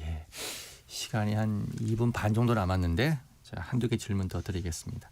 자, 이준석 개혁신당 대표가 피의자로 소환돼 조사를 받았습니다. 정확한 혐의가 업무 방해 및 공천 개입 공모 혐의인데 우리 이 의원님 이준석 대표가 국민의힘에 있을 때 좀 가까운 사이였죠? 저 그때 최고위원이었습니다. 그렇습니다. 이 사안님 어떻게 보고 계신가요? 공천이라는 것은 뇌수술과 같은 것이고요. 특검이나 경찰처럼 그렇게 법적인 잣대로 본인들이 법적인 것도 아니죠. 본인들이 정황이 의심간다라고 해서 그렇게 처벌할 수 있는 상황은 아니라고 생각합니다. 공천이란 것은 굉장히 정무적인 판단과 당 내부적인 전략적 판단과 이런 것들이 모든 것이 집약돼서 결정하는 것이기 때문에 사법부가 특검이라든지 경찰이 그걸 보는 잣대로 획일화된 잣대로 볼 수는 없을 거다. 그래서 애초에 그 처벌하겠다라는 것 자체가 굉장히 어려웠을 거라고 저는 개인적으로 생각합니다. 자, 마지막으로 질문 하나만 좀 드리겠습니다. 자, 지방선거가 이제 6개월 정도 남았습니다. 자, 국민의힘에서는 여러 가지 뭐 어떤 승리를 위해서 전략을 짤 텐데 자, 지금 이 순간 꼭 필요한 전략 어떤 거라고 보십니까? 거듭해서 말씀드리지만 우리 지도부에 대한 태도 변화가 제일 중요할 것 같습니다. 우리가 민주당의 대장동 항소포기라든지 또 지금 내란전담 특별법 같은 말도 안 되는 것들을 하려고 할 때 지적을 했을 때 많은 국민들의 힘이 실리지 않는 이유는 결과적으로 우리 지도부가 계엄과 관련된 입장과 윤 전 대통령에 대한 절연 의지가 있는가에 대한 많은 국민들의 의구심이 있기 때문이라고 생각합니다. 그렇기 때문에 우리 지도부에 대한 확실한 태도 변화와 그러한 것들에 대한 일관성 있는 태도 유지 이런 것들이 가장 필요하다라고 생각합니다. 오늘 혹시 오후에 필리버스터를 준비하시나요? 저는 개인적으로 하지 않습니다. 그렇습니까? 이전에 이미 제가 13시간 정도 했었고 저는 계속해서 의원님들의 필리버스터를 지켜보고 응원을 하겠습니다. 오늘 장시간 말씀 감사합니다. 오늘 말씀 여기까지 듣겠습니다. 감사합니다. 자, 지금까지 김용태 국민의힘 의원과 말씀 나눴습니다. 자, 잠시 뒤에 글로벌 톡톡으로 돌아오겠습니다. 고맙습니다. 감사합니다.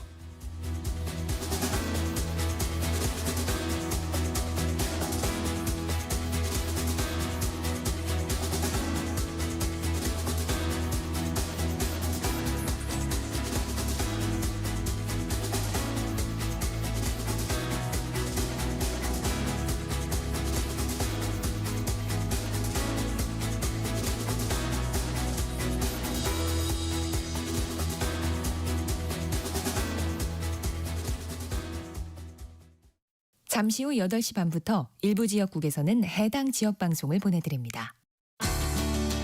워렌 버핏은 가치 투자, 필립 피셔는 성장주 투자, 피터 린치는 장기 투자. 방법은 달라도 목표는 하나. 성기영의 경제쇼가 성공의 길로 안내합니다. 깊이 있게, 명쾌하게, 지금 이 시대 경제에 관한 모든 것을 알려드립니다. 평일 오후 4시 5분 성기영의 경제쇼와 함께하십시오.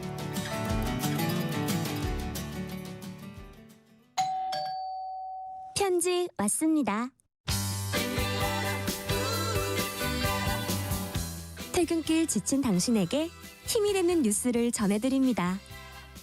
매일 저녁 5시 5분 당신과 함께 읽는 세상 이야기 KBS 1라디오 뉴스레터 K. 지금 시각은 8시 30분입니다. KBS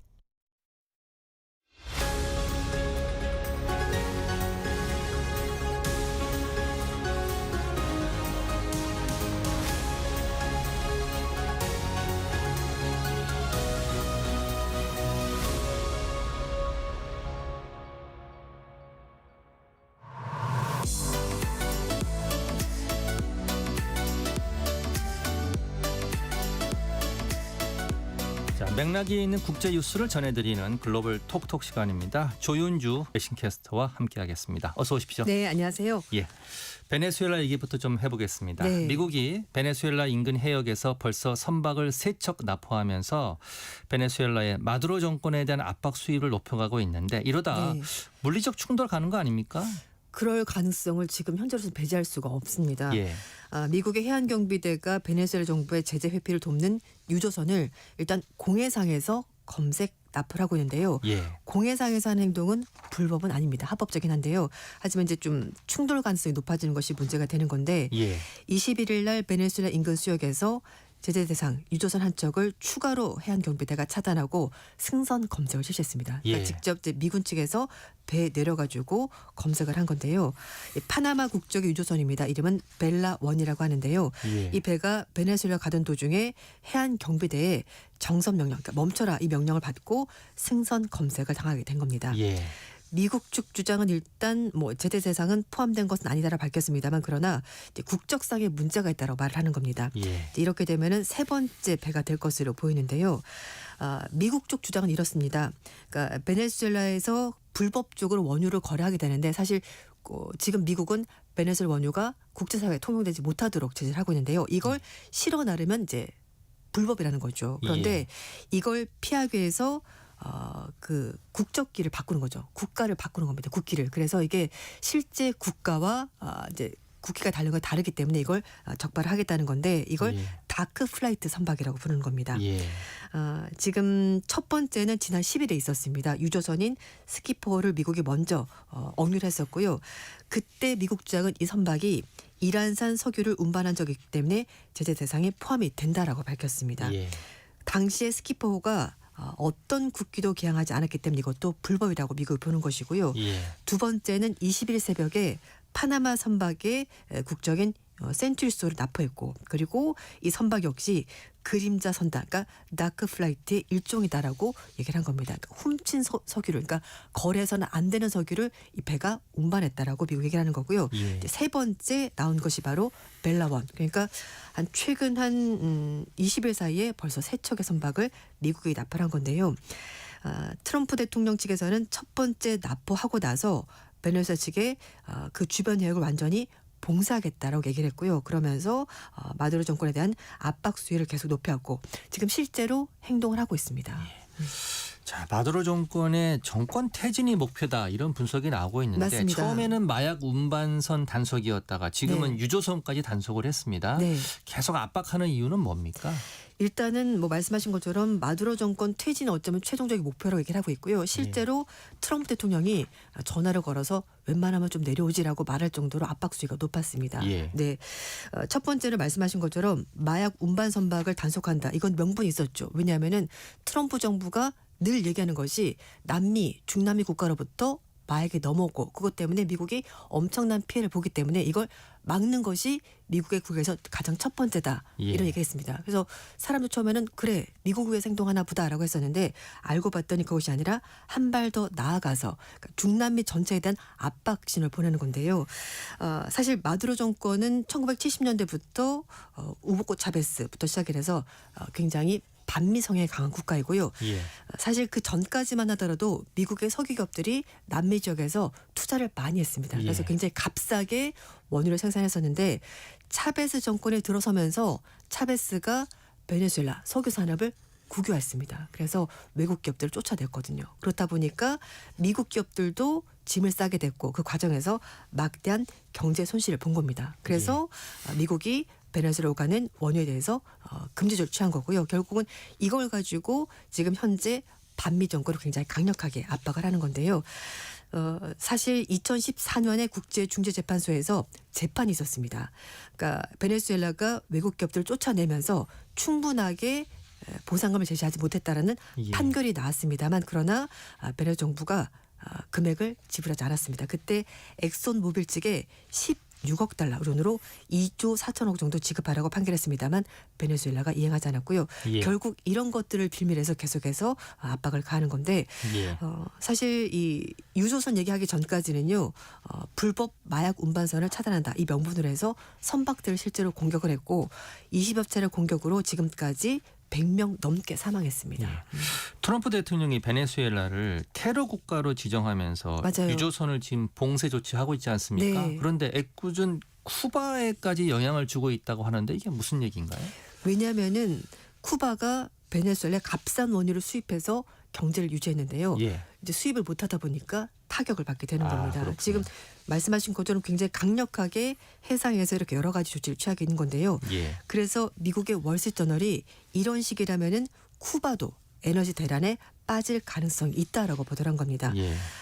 미국의 단속 때문에 하루 10만 배를 달했던 베네수엘라 원유 공급이 지금은 3만 배럴까지 줄었거든요. 근데 문제는 쿠바가 수입하는 원유 수입량의 40%가 베네수엘라에서 오는 겁니다. 굉장히 많이 수입을 네. 하네요. 예. 사실 지리적으로 가깝고 싸니까 안 쓸 이유가 없는 겁니다. 예. 일단 말씀드린 것처럼 트럼프 대통령이 마두로 정권을 이렇게 강력하게 압박을 하면서 유조선에 출입을 봉쇄하면서 결국은 쿠바까지 영향을 받게 되는 건데요. 예. 물론 쿠바가 베네수엘뿐만 아니라 러시아, 멕시코로부터 수입을 하긴 합니다만 베네수엘 양이 워낙 많기 때문에 대처하기가 힘들다고 합니다. 예. 그래서 전문가들도 말하는 것이 베네수엘라 원유 공급이 만약에 끊긴다면은 쿠바 경제가 사실상 붕괴될 수 있다라고 경고를 하고 있는데요. 예. 전력 생산, 뭐 교통, 여러 가지 모든 것들이 마비될 만큼 의존도가 크다고 합니다. 그리고 예. 뉴스에서 많이 보셨겠습니다만 쿠바가 그 에너지 상황이 좋지 않습니다. 그래서 예. 정전도 많이 되고 또 발전시설 노화되기 때문에 연료까지 부족해서 베네수엘라 원유까지 끊긴다면은 굉장히 큰 영향이 있을 것으로 보이고요. 예. 쿠바 경제가 2018년 이후부터 지금까지 15% 이상 위축, 그러니까 마이너스 성장 기록하고 있고요. 물가는 450% 급등했습니다. 예. 걱정이 좀 되겠네요. 네. 자, 이번엔 태국과 캄보디아 전쟁 좀 살펴보겠습니다. 트럼프 대통령의 중재로 지난 10월에 휴전협정을 체결을 했는데 네. 12월 초에 다시 국경에서 무력 충돌이 발생했고요. 맞습니다. 지금 인근 국가들이 다시 휴전을 지금 중지하고 있다면서요? 네. 동남아시아 국가연합 아세안 외무장관들이 22일 날 회의를 열었습니다. 그래서 예. 다시 한 번 더 휴전 위에서 회담을 24일 합시다라고 합의를 한 건데요. 예. 태국 외무장관이 입장을 밝혔습니다. 지난 10월 달에 트럼프 대통령의 중재로 휴전협정하고 맞긴 하다. 하지만 그때 너무 서둘러서 한 거기 때문에 사실상 뭔가 이렇다 할 만한 세부사항 조항이 조율되지 못했다. 그렇기 때문에 이게 사실 완전한 것이 아니었다 이렇게 했는데요. 예. 그때 트럼프 대통령이 압박했던 이유가 있습니다. 전 세계를 상대로 지금 상호관세 부과하고 있지 않습니까? 예. 그래서 이걸 무기로 가지고 관세, 고려 관세 맞기 싫으면 빨리 합의를 해라라고 말하면서 양측 간에서 그러니까 세부 사항 조율하지 못한 채 약간 얼렁뚱땅 그냥 휴전하게 된 겁니다. 트럼프다운 방식이네요. 네, 예. 그렇기 때문에 이게 사실 지속 가능한 휴전이 아니었습니다. 결국 이제 문제가 터지게 된 건데 예. 일단 캄보디아 쪽에서는 조건 없이 휴전할 수 있다라고 얘기를 했습니다만 태국 쪽에서는 직접적으로 제안을 받은 적이 없다라면서 부인했었고요. 예. 그렇다 보니까 양측 간에 조율되지 않은 상황에서 좀 빨리 휴전하면서 문제가 남아 있었던 거고요. 예. 그래서 태국 외무장관이 24일 날 두 나라 관계자들 참석해서 일반 국경위원회가 열린다고 밝혔고 그때 세부적인 사항을 다시 한 번 더 얘기를 해보겠다라고 밝혔습니다. 예. 근데 미국이 21일 날 그래서 다시 성명을 발표하면서 태국과 캄보디아 측에 적대 행위를 빨리 끝내라. 그리고 중화기는 철수하고 지뢰 배치도 중단해달라 요청을 했고요. 예. 인도주의적인 차원에서 지뢰 제거를 좀 빨리 진행을 하고 국경 문제 해결을 위해서 트럼프 대통령이 제안했었던 쿠알룸푸르 평화협정을 완전히 이행해달라고 얘기를 했습니다. 예. 최근에 두 나라 간의 국경 교전이 다시 벌어지면서 지난 8일부터 이제 물리적으로 충돌이 시작이 된 건데요. 태국 군인이 부상을 입고 나서 양측 간에 다시 전투가 벌어지게 된 겁니다. 태국 쪽에서 F-16 전투기를 동원해서 캄보디아를 공습했고요. 그러자 캄보디아 측에서는 40발의 로켓을 동원하면서 양측 간의 물리적 충돌이 다시 발생하게 된 건데요. 사실 두 나라 간의 문제는 국경 문제 때문입니다. 국경 문제. 네, 예. 예전에 이제 프랑스 식민지 시절에 그어진 국경이 있었는데 이게 양측 간의 정확한 합의 없이 프랑스의 일방적인 선긋기였기 때문에 늘 위험 요소 남아 있었고요. 예. 조금이라도 약간의 충돌이 발생하면 이게 갑자기 국경 지역의 분쟁으로 번지게 되는 겁니다. 그렇군요. 네. 자, 중일 갈등이 지금 심각해지고 있는데, 네. 자, 일본을 찾는 중국 관광객 급감했습니다. 못 네. 가게 하니까요. 이 때문에 자, 일본 호텔의 숙박료가 많이 내렸다 이런 네. 소식이 있어요. 근데 사실 얼마 전까지만 하더라도 우리나라도 굉장히 일본 많이 가지 않습니까? 그래서 예. 도쿄 같은 경우는 숙박료가 너무 비싸다 이런 예. 얘기 많이 하셨는데요.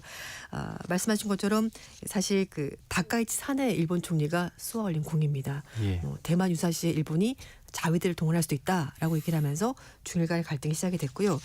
그리고 나서 중국 측에서는 일본에 대해서 가능하면은 여행 가지 말아달라라고 정부가 직접 얘기를 하고 예. 또 중국 사람들도 실제로 가지 않으면서 관광객이 많이 빠졌습니다. 그래서 숙박비가 많이 내렸다고 하는데요.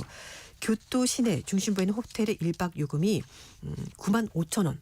만 원까지 떨어졌다고 합니다. 이것도 좀 많이 싸진 건데 굉장히 또 싼 곳은 우리 돈으로 한 3만 원까지 예. 떨어진 적도 있다고 합니다.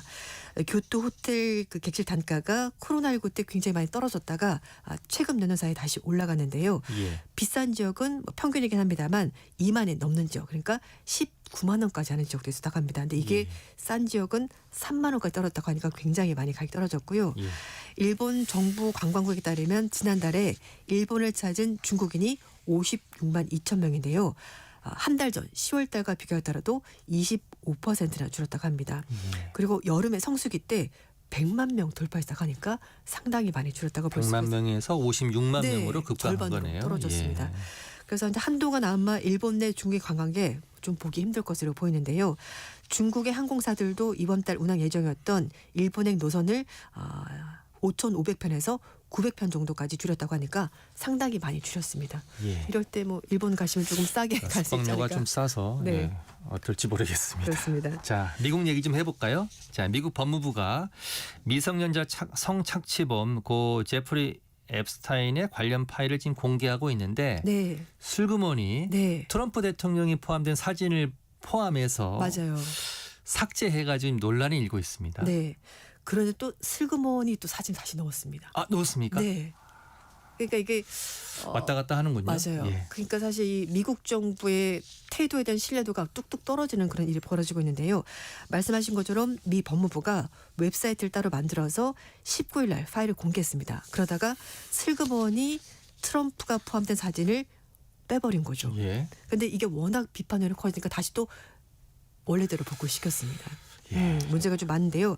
이 공개된 사진에서 앱스타인이 맨해튼 자택에 쓰던 가구를 찍은 사진인데 예. 그 사진 속에 열린 서랍이 있었는데요. 예. 거기 안에 트럼프 대통령이 들어있는 사진이 있었던 거죠. 예. 트럼프 대통령, 부인인 멜라니아 여사, 그리고 앱스타인의 여자친구이자 이 성범죄 조직을 말해 좀 곤란하게 하면 어쨌든 이 성범죄 집단의 포주 같은 역할을 했었던 여자친구입니다. 예. 길렌 맥스웰의 모습이 다 같이 찍혀있는 사진이 있었는데요. 사실 이 수사기관에서 앱스타인의 맨해튼 타운하우스를 압수수색할 때 이 사진들을 확보한 것으로 보이는데 네. 뭐 나체 여성의 사진 뭐 이런 것까지 포함이 돼 있었다고 하는데요.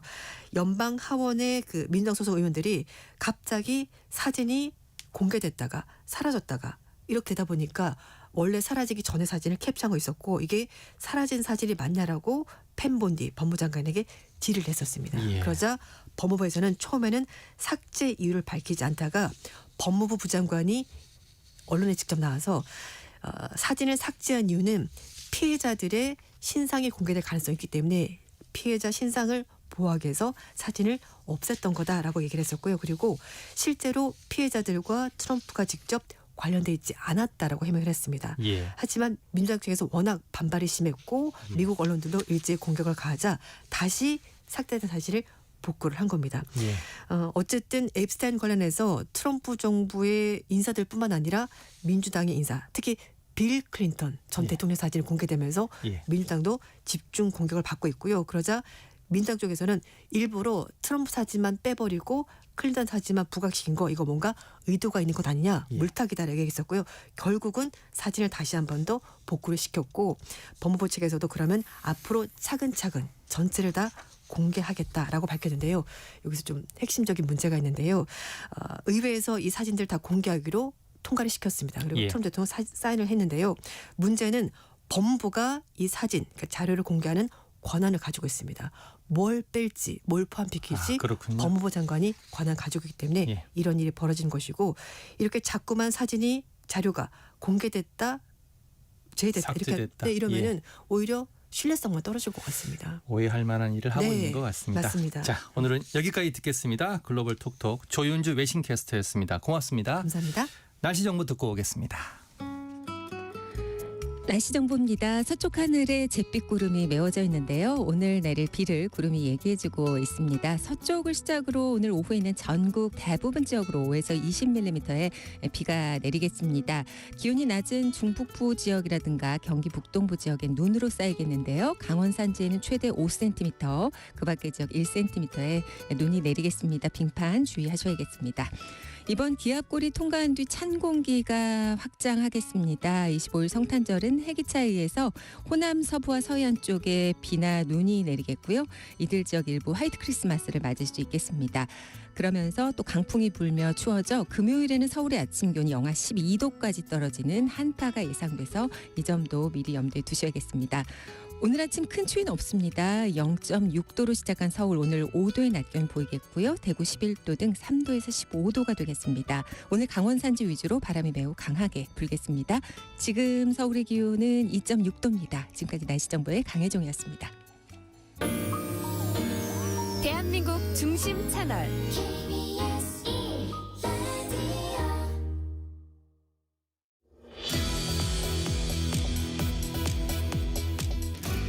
자, 기후위기 해법 늘 강조하는 중요한 문제지만 여전히 막연하게 느껴지는데요. 그 해법을 온실가스를 가장 많이 배출하는 공간, 그러니까 도시에서 찾아야 한다는 움직임도 점차 커지고 있습니다.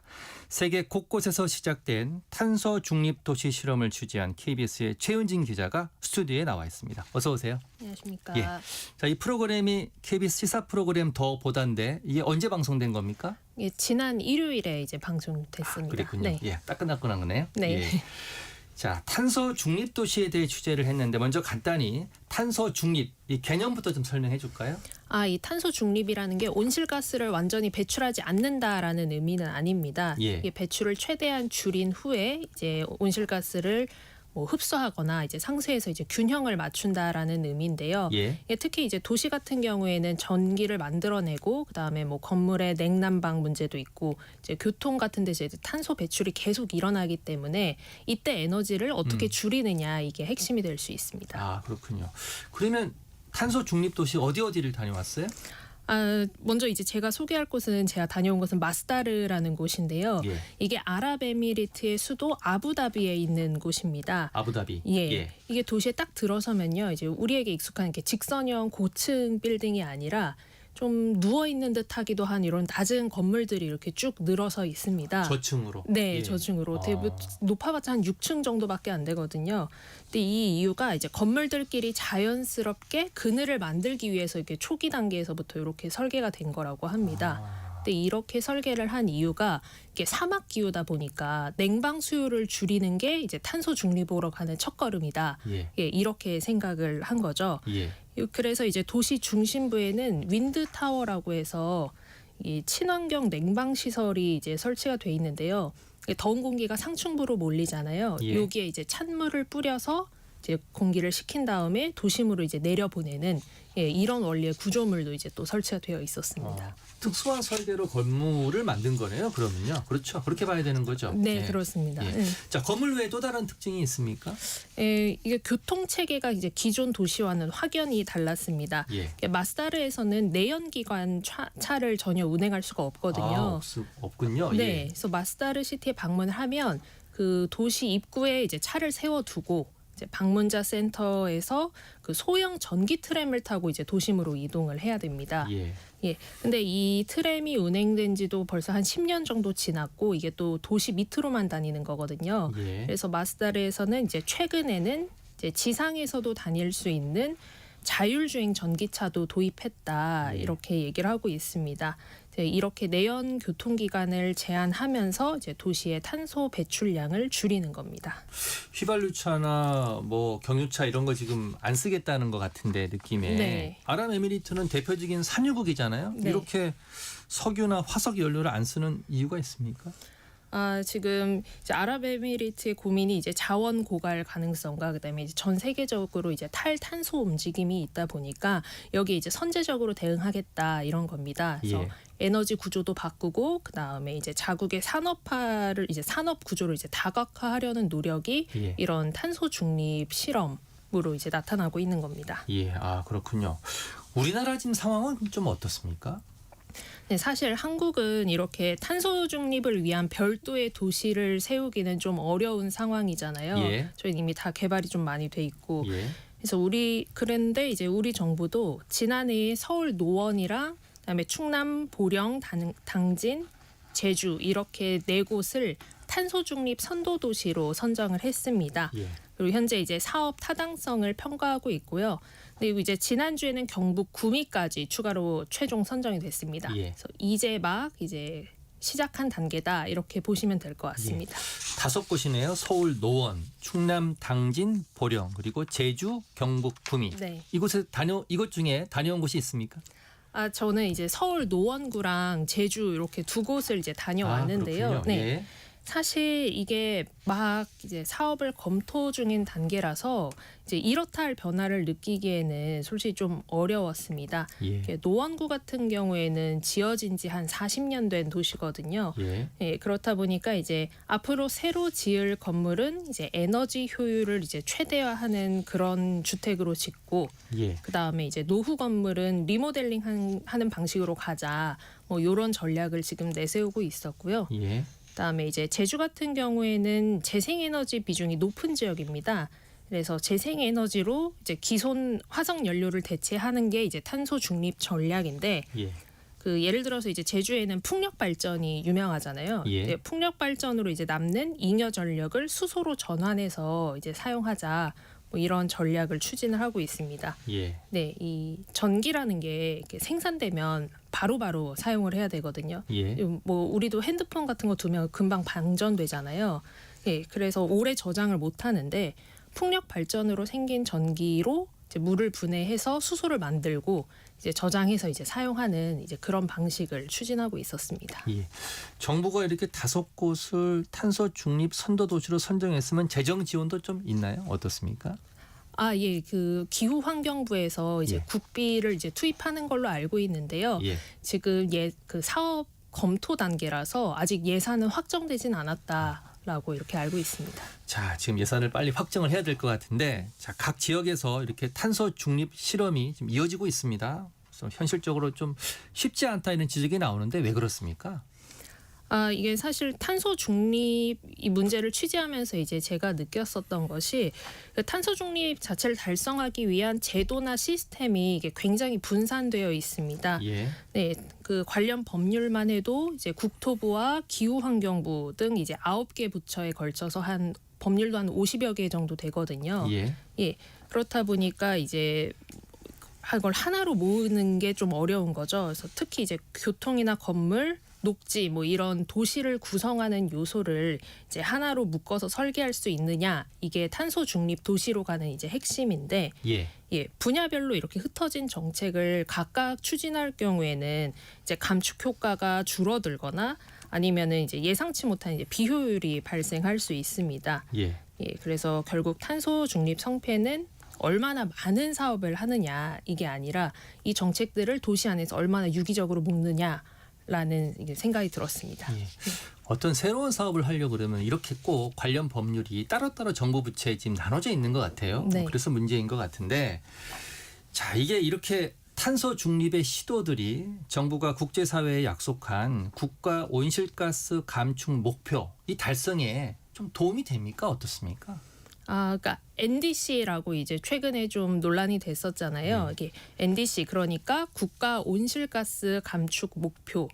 여기에 이제 탄소 중립 도시가 사실 딱 1대1로 이렇게 뭐 연결이 되진 않습니다. 예. 왜냐하면은 이제 NDC 같은 경우에는 산업, 수송, 건물 이렇게 이제 분야별로 온실가스를 감축하겠다. 이런 목표고, 예. 그다음에 탄소 중립 도시 같은 경우에는 이제 공간 개념으로 이제 접근을 하는 거거든요. 예. 근데 이제 전문가들의 의견은 어쨌든 이제 NDC에도 뭐 건물이라든지 수송이라든지 도시에서 이제 큰 부분을 이제 담당하는 분야들이 있잖아요. 예. 그러니까 도시에서 요거를 이제 감축을 하면 오히려 시너지 효과가 날 수 있다. 예. 그래서 실질적인 감축을 쌓아가는 데에는 이제 탄소 중립 도시가 어느 정도 역할을 할 수 있다. 어느 정도 아니라 이제 꽤 큰 역할을 할 수 있다. 이렇게 이제 전문가들은 보고 있었습니다. 그렇군요. 네. 자, 최 기자, 오늘 말씀 여기까지 듣겠습니다. 수고했습니다. 감사합니다. 자, 12월 16일 화요일 전격 시사 오늘은 여기까지입니다. 저는 이승기였고요. 내일 아침 7시 5분에 다시 돌아오겠습니다. 고맙습니다.